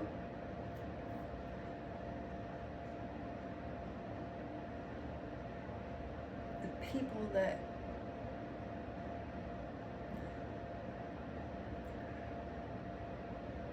they were my people,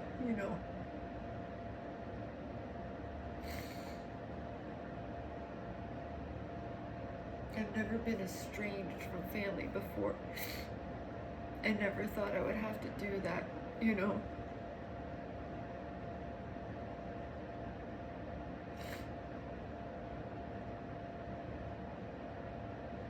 So I'm torn because I get told one thing and then another thing happens. And there was a father that I used to teach kids yoga to, his daughters, and I remember he said we used to have these conversations after I taught his daughters, and he used to say, Ashley, you know, make sure you're mindful that anyone that you meet, make sure that their words and their actions align, because that's what integrity is. And if someone's words don't align with their actions, then they lack integrity. They have to be the same. And these days, it's like a lot of people lack integrity.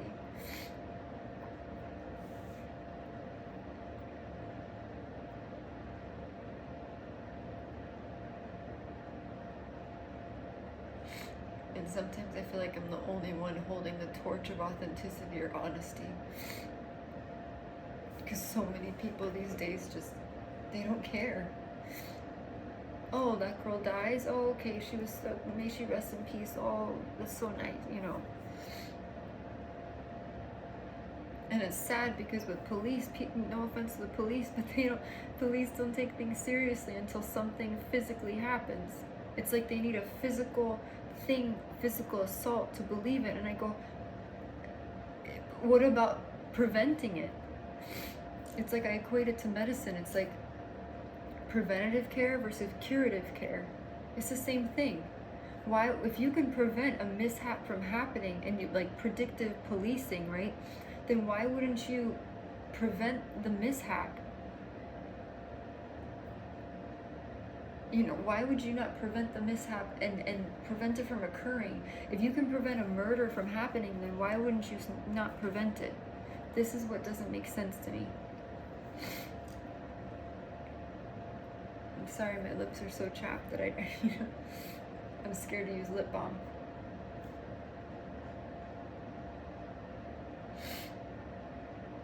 You know, and I know about law of attraction, I know about manifestation, but it just, this is like beyond, like, I'm literally scared to eat my food because everything that I've eaten, even the water, I've drank water when I was back in Indiana, and it literally, like, I have a video of myself where I recorded myself and I go, let me record to see my baseline and where, and I literally was like loopy or high, and I go, this is a thing, this happens. I was watching a video several months ago about a girl who got who was about to get trafficked, and she was in the car, and I don't know what the Uber driver or whatever, I don't know, it was Uber or Lyft or something, and the guy, she sensed a weird smell, and then she opened the window or whatever, and then she got out of the car immediately, and then I don't know if the guy was gonna hand her something, but trafficking is really real. Like, trafficking is a legit thing. And I never thought I'd be saying that on a YouTube channel, but to the women out there, please be careful. And I'm also, if something ever happens to me, please know, and I don't have a big YouTube following, but I'm saying this because it needs to be said. If something ever happens to me, please know that it's not because I ever did anything to myself, ever. It's because I was done an injustice. And I was come up against, like, as a hate crime, I'm pretty sure. And I don't know who exactly is involved, but there are some very sick, twisted individuals in this world, and they are demonic, possibly even Luciferian. There's a lot of people who I think pretend to be Catholics or Christians and really disguise themselves as being something else. Or on the flip side, there are people who say that they're those things, and they believe that people who do like tarot or astrology or pseudosciences or oracle readings are like witches, or, you know, people that are demonically possessed, and they feel the need to, you know, rid people of the world of that. You know, a lot of, you know, money talks. People pay people. It's very easy. You know, just the other day, what was it recently, that in France, they actually, they apprehended several individuals for like a mafia thing for putting hits out on people. And there was one lady who actually said she lost her career. She developed CPTSD and she got cancer. because there was a group of people who were coming after her, like putting hits on her, and these are people with no prior convictions, no criminal records, and she was an older woman. I was very surprised to see that. Very sweet, unassuming lady.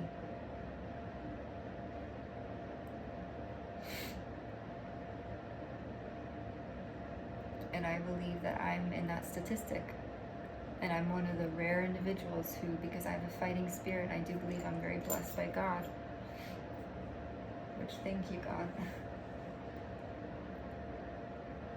That the devil wants my soul, or the devil is desperate to have me cross the threshold or whatever. And I'm like, God is like, not today, Satan.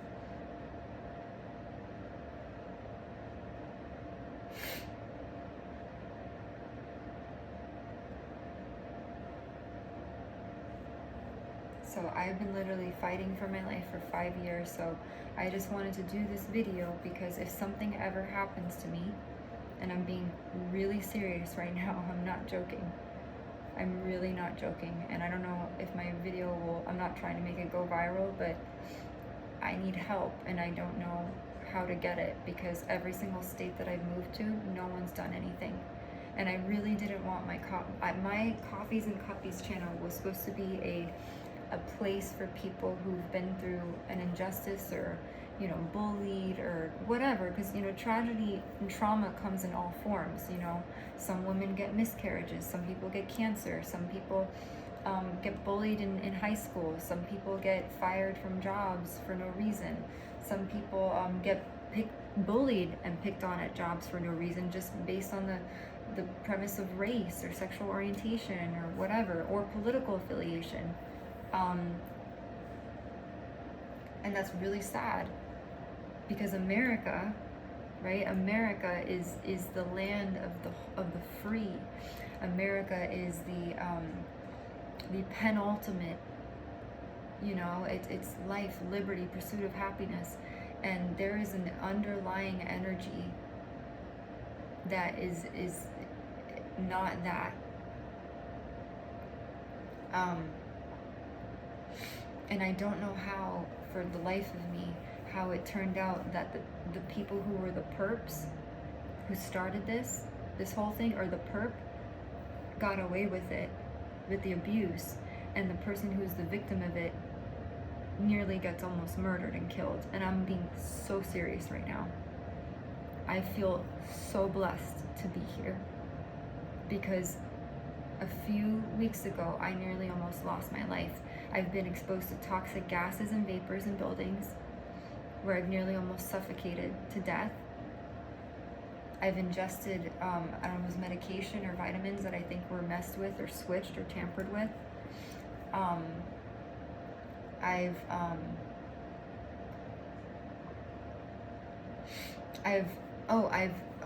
touched mail and packages that when I open them, I almost was not able to breathe. I got a package from a clothing company, and my clothes, or the dress that I put on or something, it was like, I think it had something on it, or the paper inside the package.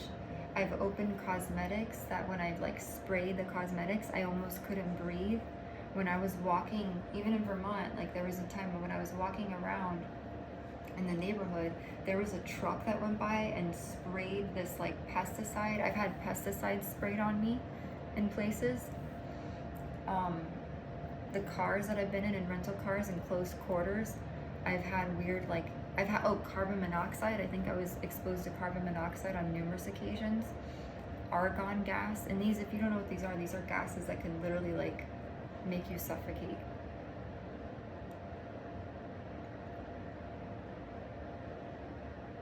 And instead of getting help, I mean, I don't know how to even prove that.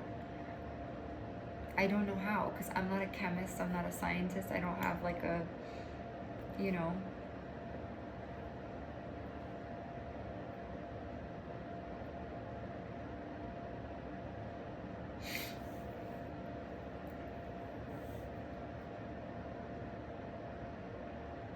So, just to the women out there and the men, because men, you know, I don't want to say the word trafficking. I mean, I did say it, but the only reason why I mentioned that too is because when I was in the car, and I lived in Pennsylvania at one point, and I was with a friend, and we were going to see a Broadway show. One of the gentlemen, he had his own security company, and he was our driver. I felt very fortunate. Her mom, coordinated a driver for us to go to New York City. It was like a 2-hour or 3-hour drive, I think. And I don't know why I told everyone my story because I was just scared shitless. And he said, when people put spyware or malware on your phone, usually it's because of trafficking. And I go, what do you mean? And he said, well, think about it. If someone wants to keep tabs on you, they do that because they do it with the hope or the expectancy that you're going to get taken, Like they do that so they can find your whereabouts, and usually they use drugs and sedatives to tranquilize you. And I was like, yeah, right.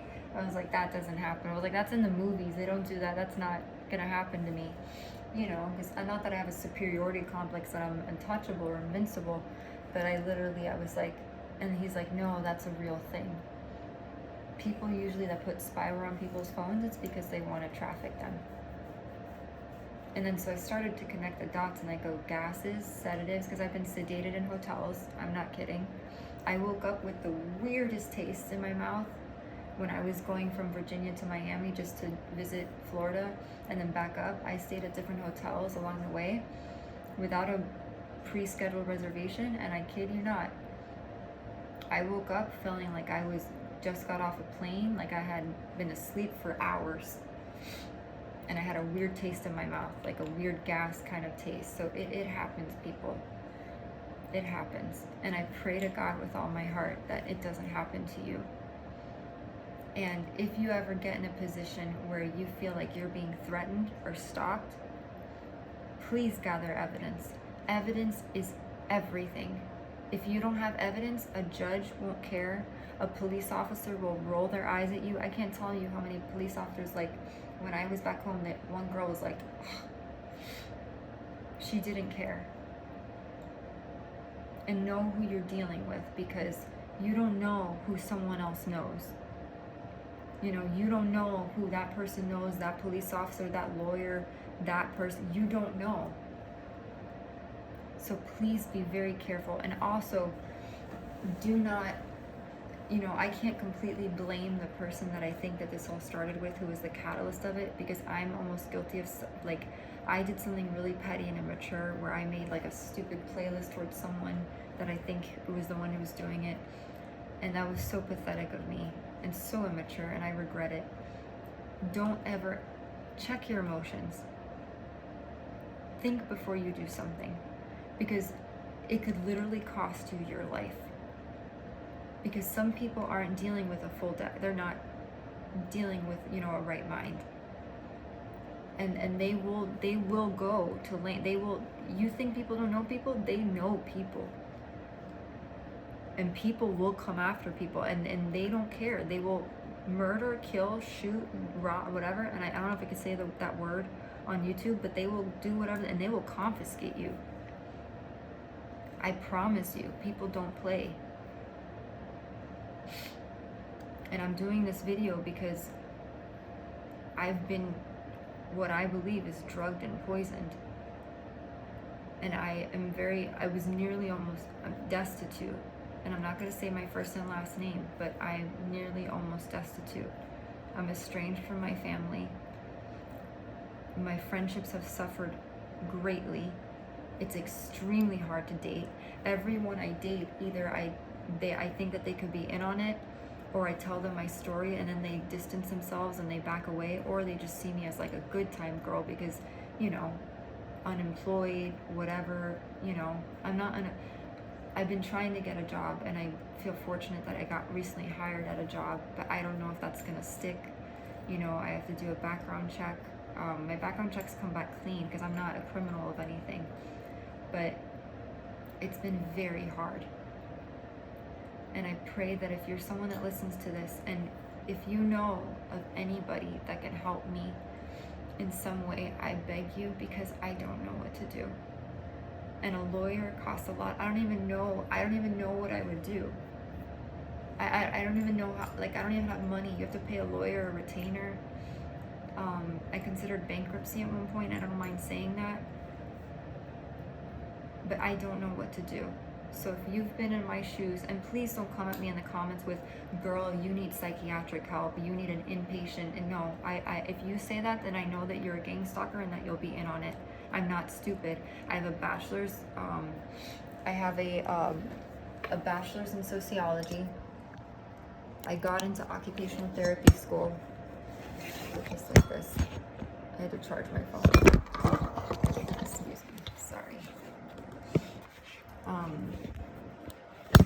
My God, let me just hold it like this because it's gonna, whatever. I got a bachelor's in sociology. I have a master's in developmental psychology. I have a pre-occupational therapy studies certificate.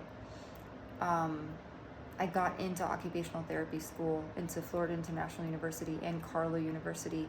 I'm very well educated. And no, I am never going to ever do anything to harm myself. I'm not in that type of thing. And people want to go, well, if you're not going to eat, then that's a slow suicide. Promise you. I've studied medicine for a little bit. Fat reserves, your body goes and stores, uses glycogen, and it goes to the fat deposits. So, you know, and I doing my best, but my food and my water I know has been tampered with. I don't know really what I'm up against, and I don't really know how it got to this point, to be honest. I've never hurt anybody. I've never assaulted anybody. I've never hurt a child. I'm pretty squeaky clean. So if you are someone out there who is well versed in this type of stuff, I've considered trying to, a lawyer, like a civil rights attorney, but I don't even know. I don't know where I'd begin, because a lot of this stuff was cyber in nature, and I don't even know. I don't even know where I would begin. But I've lost a lot. I've lost a lot of money. I've lost friends, career, family. My mental health suffered, but I'm very determined, and I'm within my right mind. I'm traumatized. So I wear pain really well, and if I ever needed to put my mind to something, I will focus. I will lock in, but I need, I've considered possibly even moving abroad, but I feel like if it doesn't get nipped in the butt here, it would carry over elsewhere. And I don't want to really go on a plane. I don't really trust going on a plane, just because of all the mishaps that have happened previously. And with my dog, I just don't think that she would do well on a plane. I would have to give her a sedative.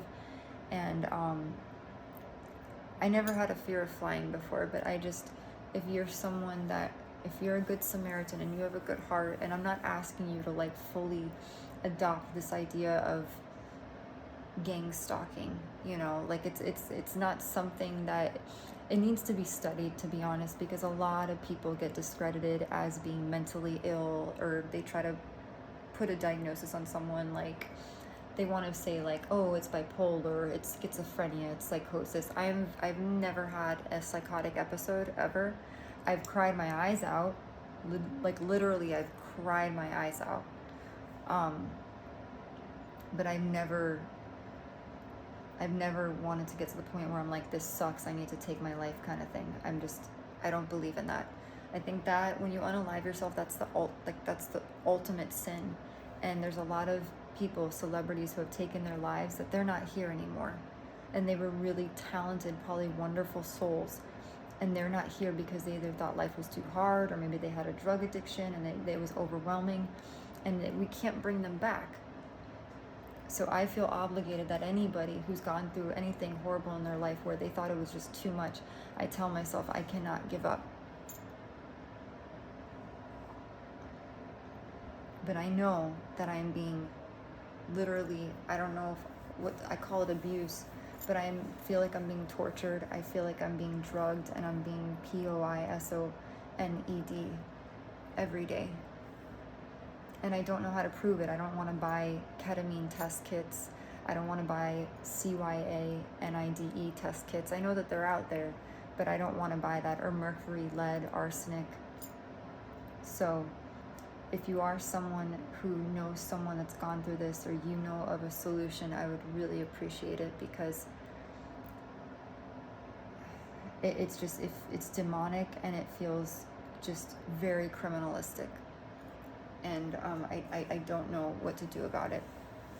And I don't need to lose my life over this. And I'm making this video because if something were to ever happen to me, I know either my family or whatever would try to paint it out as, oh, she had mental health problems and she took her life, which is not true. I literally, if anyone knows me, I have goals. I have, I wish I can travel the world.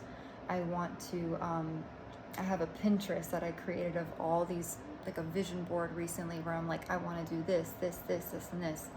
I have a dog that I take care of. And that's proof that I'm mentally sound. She's healthy. I have to be very conscientious of the food that she eats, though, because I feel like some of it could be tampered with. She did defecate recently, and her poop was kind of green colored. But if you are somebody that knows how to go around this, I mean, like I said, I've exhausted all resources. I literally applied to be a federal agent. Like, I'm not kidding. Like, I didn't go through with it because you have to go to Quantico and get trained and stuff. But I don't even know at this point who it is or what they want and what they're doing. And it's just not fair to me. No one should live like this. And I'm a fighter, and I don't give up. I don't give up. And just when I think, I kind of remind myself, like when people were in the Holocaust and the concentration camps, they were tortured and they were starved to death, like, and the gas chambers and stuff. And I'm not gonna say I equate it to that, but I kind of look at it the same way.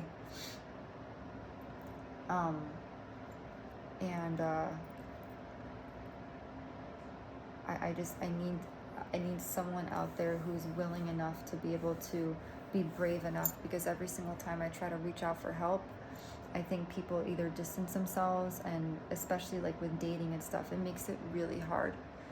And especially men, if they have children, I get nervous about that, because I go, what if someone's children get, targeted? That's the last thing, because children to me are like everything. They're like, they're the future to me, and I would never want anything to happen to a child. So, if you have any resources, or if you know of anybody that could help me, I would greatly appreciate it, because I feel like people literally out there either want to like sacrifice me. I know that sounds crazy. I don't know how to put it, but it's like, I feel like I was scapegoated, sacrificed, like maybe ritualistically. I know that sounds very woo-woo and weird, but I'm trying to connect the dots. And I don't have a private investigator. I tried to get one back in Miami. It costs a lot of money. I don't know how to get spyware off my phone. I feel like I have this very high-tech spyware that I'm not going to say the name of, because I'll put it this way. If you've seen the movie Hercules, the horse that's in the movie, that's the name of what I think is on my phone, possibly. And I've done my best to try to like not think about that. But basically what it is, it's the kind of spyware that someone could drop your call if they wanted to. They could read your text messages, look at your photos, videos,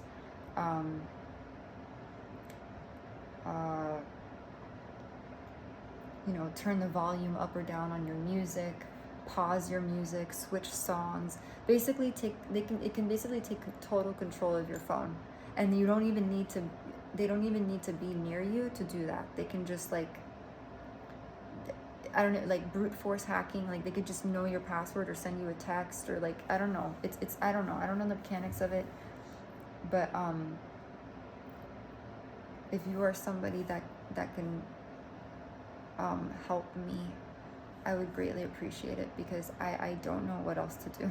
I considered, but I have a dog, so I can't do it. I considered, you know, joining the military, but you know, the Secret Service. I'm just laughing because it's so not me. It's I don't know. I'm not gonna get into that. It's just, I don't know. I've thought of everything that I could possibly think of, and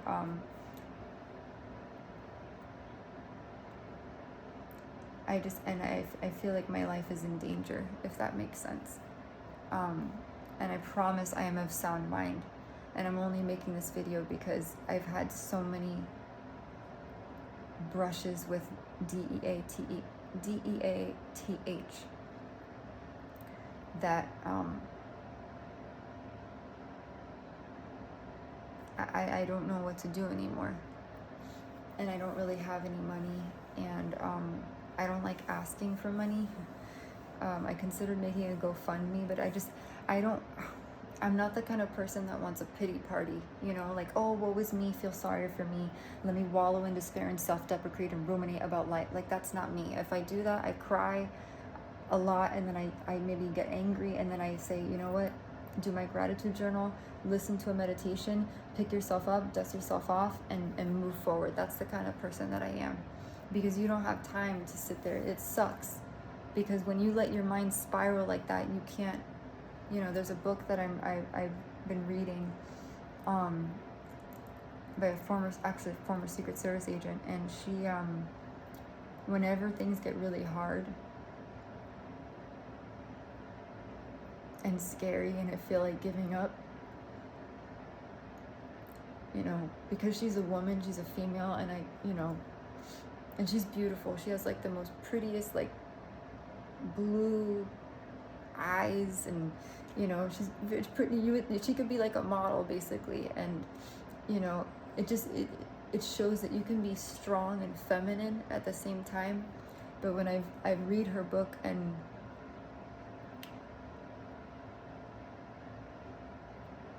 it gives me strength, because I tell myself, what would she do? You know, what would someone, if they were Secret Service, what would they do? And I'm not, I promise, I don't work in law enforcement, I'm not in that world, but I tell myself, what mindset would you have? And you, at all costs, you have to move forward. And that's what I say, that when things are hard, you have to move forward. And when people are coming up against you, you have to find that inner fortitude and that grit. And even when things seem so impossible and insurmountable, and you feel like there's people coming at you from all sides, making lies and this and that, and trying to scare you, you have to find the solution. And it's hard, just because I feel alone in this thing. I feel really alone. And I'm the kind of person that if someone's hurting, I will help you. You know, but no one has bothered at all to come to tell me anything. Nobody. No one's come to my aid. No one. I've been waiting for like 5 years. You know, and I don't want this to happen to other women. So if you are a woman, or even if you're a man and you watch this, just please be vigilant of your surroundings. And, you know, don't be so trusting of people, because I'm the type of person that I trust everybody. Like, literally, I literally, not trust everybody, but I give people the benefit of the doubt, and I smile at people. And let me tell you, it's amazing. People will literally be so fake, and they will act so nice,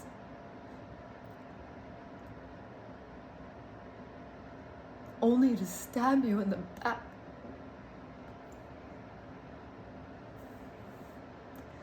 And I say this because it's happened to me, and it's happened with my family.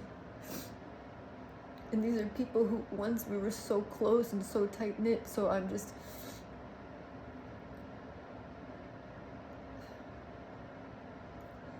Please be mindful of your surroundings. Please think before you do something. Think through your actions. Because you can piss someone off and you don't know who they know. You don't know who they know. And listen to your gut, because if I had listened to my gut, I never would have gone up to this man that I figured was the person who did this to me. I never would have gone up to him. And I told myself, let me not talk to this guy. But you know, and it's funny because there's a Taylor Swift song that says, it's called Blank Space, and she says, I can make the bad guys good for a weekend. And for me, I'm like, oh, no one's met me. I'm the good girl. They don't know me. I could reform a player. No. When an adult reaches their 20s, I mean, men in their early to mid 20s, they're still kind of, the frontal lobe maybe still be developing, whatever. But once someone is in their 25, 26, 27, 29, 30, honey, that's it. There's no, people choose who they want to be. Everyone has a chance to change, but don't go thinking you can change people. Do not, because unless you're a therapist or a counselor, don't try. I have this thing where I go, oh, I gotta save everybody. I want to save the world. I gotta help people. Don't do that. Save yourself. And by saving yourself, you'll save everyone else, because you will be the light and you will be the example that you will set forth, because people will see you and they will notice you. And then if you emulate model behavior where you enact leadership, they will see that and they're going to go, man, I really respect what that woman's saying. I want to, you know, I want to do good. And that doesn't mean you have to be like me. Doesn't mean everyone can do it in their own way. So, but just be mindful. And a thing now that I say lately is you have to think before you speak, right? Think, is it truthful? Is it helpful? Does it have integrity? Is it nice? Is it kind? Or is it necessary? And if it doesn't meet those criteria, then don't say it or don't do it. Because then you're going to get yourself stuck in a fucking pothole and it's going to be really hard to get out, and then you're going to piss off a lot of people. Mind your business. Stay in your lane. Because I'm telling you, once, and another thing is too, I want to make this very clear too, because, you know, the gang stalking or the targeting, the bullying, whatever you want to call it, cyberbullying, harassment, it really opened my, I don't know if you call it your third eye, but it opened my eyes to, like, I became psychically and spiritually stronger.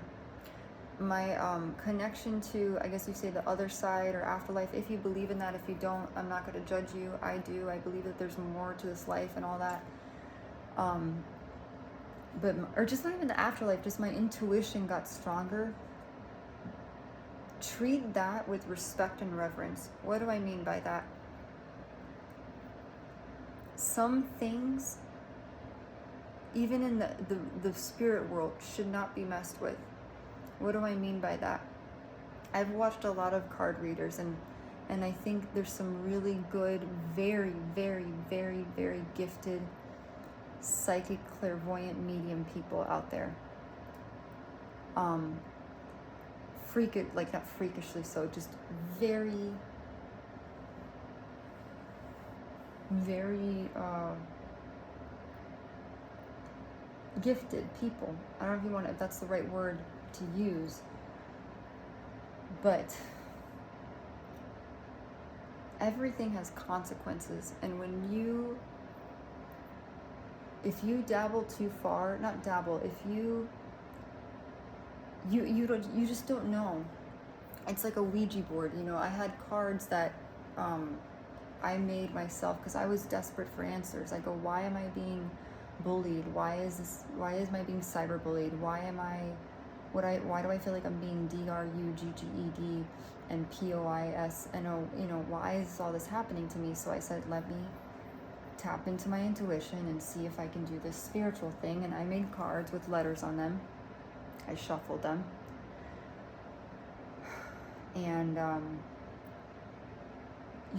you don't know. You just don't know. I'll put it this way, just like on earth we have good souls and bad souls. We have good people on earth who are altruistic and kind and loving. We also have people who are not kind and would hurt people, misguided, lost souls. It's almost like in the movie Soul, the Disney movie Soul, where there's a scene where they literally have lost souls who just are wandering around aimlessly, and they're like dark clouds that just drift with no purpose, and they're doom and gloom and whatever. And those are souls that unless they get rehabilitation, you can't, unless they find their purpose, whatever, that's very, in this lifetime, it'll be very hard to get that back. In the same token, from what I've realized, is I think that there are, in the same way, in the spirit world, there are souls that also carry that same energy. And you don't know who you're going to get in touch with. You don't know. You know, being psychic and being able to foretell things, yeah, that's very cool. It's very X-Men, mutant-like stuff, you know. Like, it's very cool. Like, imagine someone who can predict the future, or, you know, connect you with a loved one, like Teresa Caputo. She has the gift of Matthew Fraser, Tyler Henry.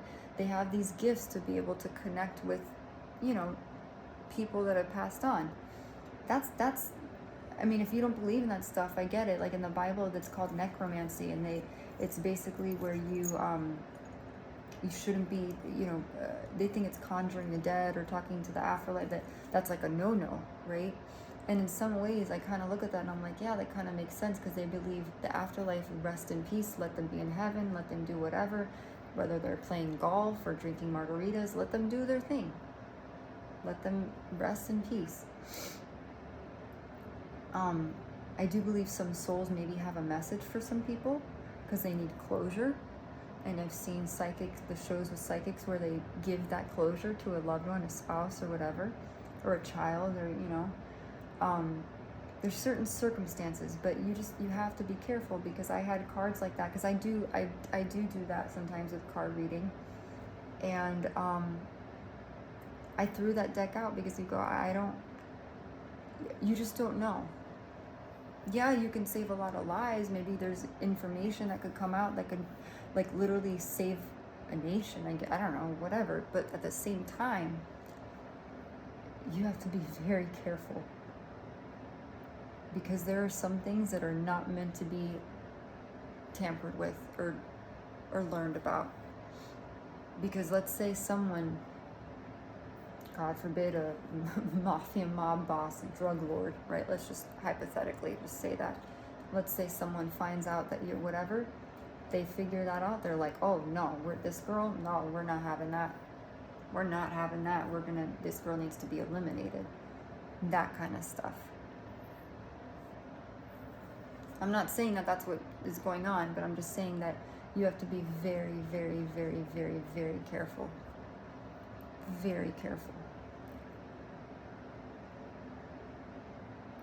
You know, I do believe that the universe, God, our gut intuition provides us with an internal GPS system, an emotional guidance system that lets us know, hey, go to and fro, go here, don't talk to that person. And that's where you build that psychic muscle without needing a physical conduit of that. And you learn and discern.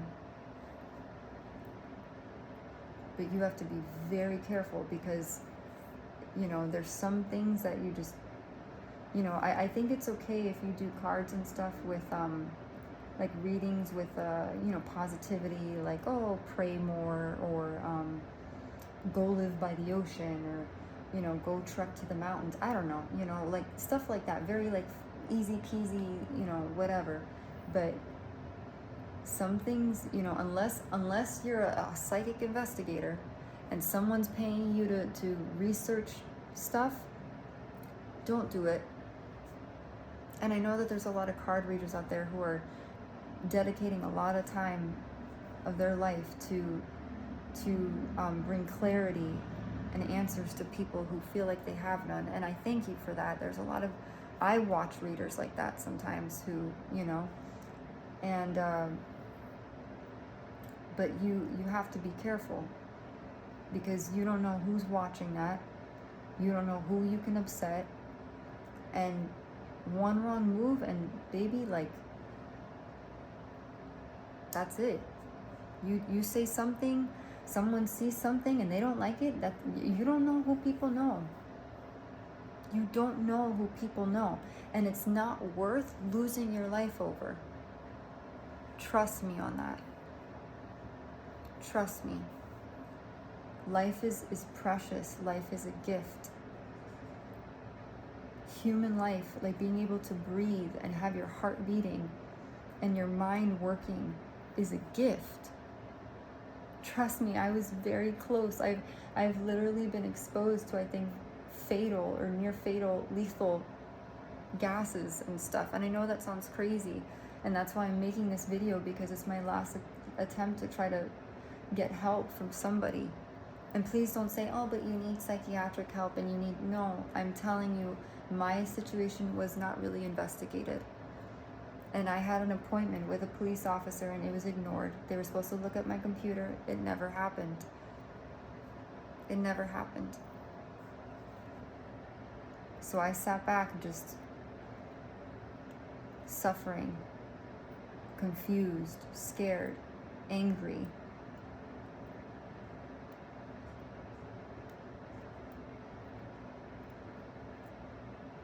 And I had to survive. I had to figure it out myself. I had to put everything, my entire life on hold. Everything that was near and dear to me, everything. Kids yoga. I was teaching kids yoga to like 5 or 6 different families at one point. I was working as a waitress. I was a trainer. I trained. My boss deemed me good enough to train the people at the restaurant I worked at. You know, I was working on the neurology unit at my local pediatric hospital. I mean, I had other priorities and things to think about, and then I had to stop everything just to survive. And that's not fair to anybody. While people sat back and they laughed. People laughed. I think, I always like to say I'm on the outside of the greatest inside joke. To someone, it's a prank and a joke. To me, it's a crime. Sometimes the stuff that comes up on my feed is like something about you're a zebra or something. Someone wants to come near me. Like, I think there's racism involved. I don't know. It's so weird. It's so weird.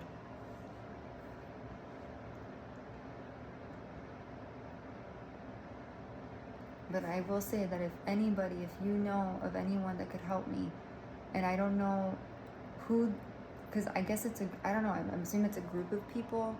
I don't know. But I don't think I pissed off anybody. I have an idea. The only people who I think I could have angered, but there's everything other than that, I'm a pretty decent human being. Like, I will give you the shirt off my back. If I see that someone that's homeless, I will give them a blanket. I will buy them food. I'll donate money. If I see a child that's hurting, I will report that.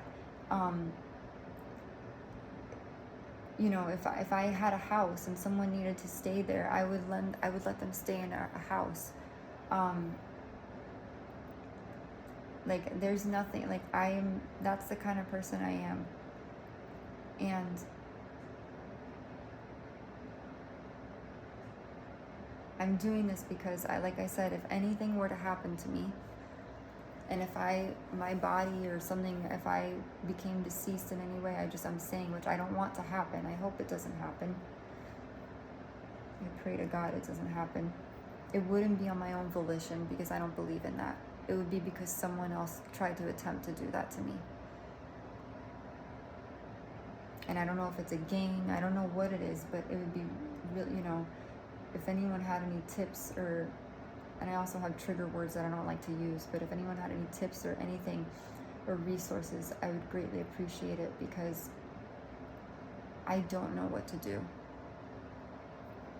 And I don't have enough, and really going abroad, I feel like, to be honest, really wouldn't do much unless I did my research and it was a safe place, a safe country, and there's a lot that goes into that. You need a visa, you need money saved, you need a job, and It's not that easy, unfortunately. And I tried that route, and I don't feel like, I don't know, I just feel like if it doesn't get solved now or resolved here, then it would carry over there. That's just my thoughts, my sentiments on it. So, I don't know what tomorrow brings. I feel grateful to be alive, and I know I need a lot of therapy, but sometimes here's the thing about therapy. It's a therapist can only, I've been like my own therapist basically, but a therapist can only do so much, meaning like they'll tell you to do, finger 5 breath, or star breathing or triangle, whatever, like see the 5 things in the room whenever you feel like you're tapping out of reality or whatever. Notice 5 things in the room, do a gratitude journal, exercise. Like that's what they're gonna say, and they'll listen, they'll be empathetic. But what would really satisfy me and really help me is justice and the truth, because I feel like a lot of people are keeping the truth from me, and I feel like people have put an HIT on my life. I'm not kidding. And I don't know if it's because of political beliefs, religious beliefs. I don't really want to get too much into politics because that's always a touchy subject. I'll just put it this way. There was the person that was recently ASSINATED, whose initials start with CK. On my YouTube feed recently, a few weeks ago, it said, "You're next."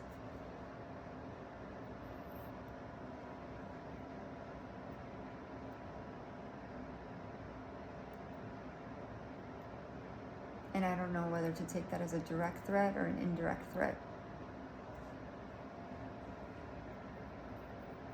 And I don't need my body to be found in a river somewhere, or, someone tries to frame it out as like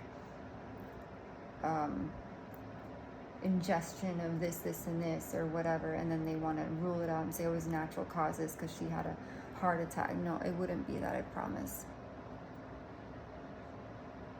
And I'm not trying to scare people. I'm trying to bring awareness to the fact that either A, maybe it's trafficking, or B, it's something else.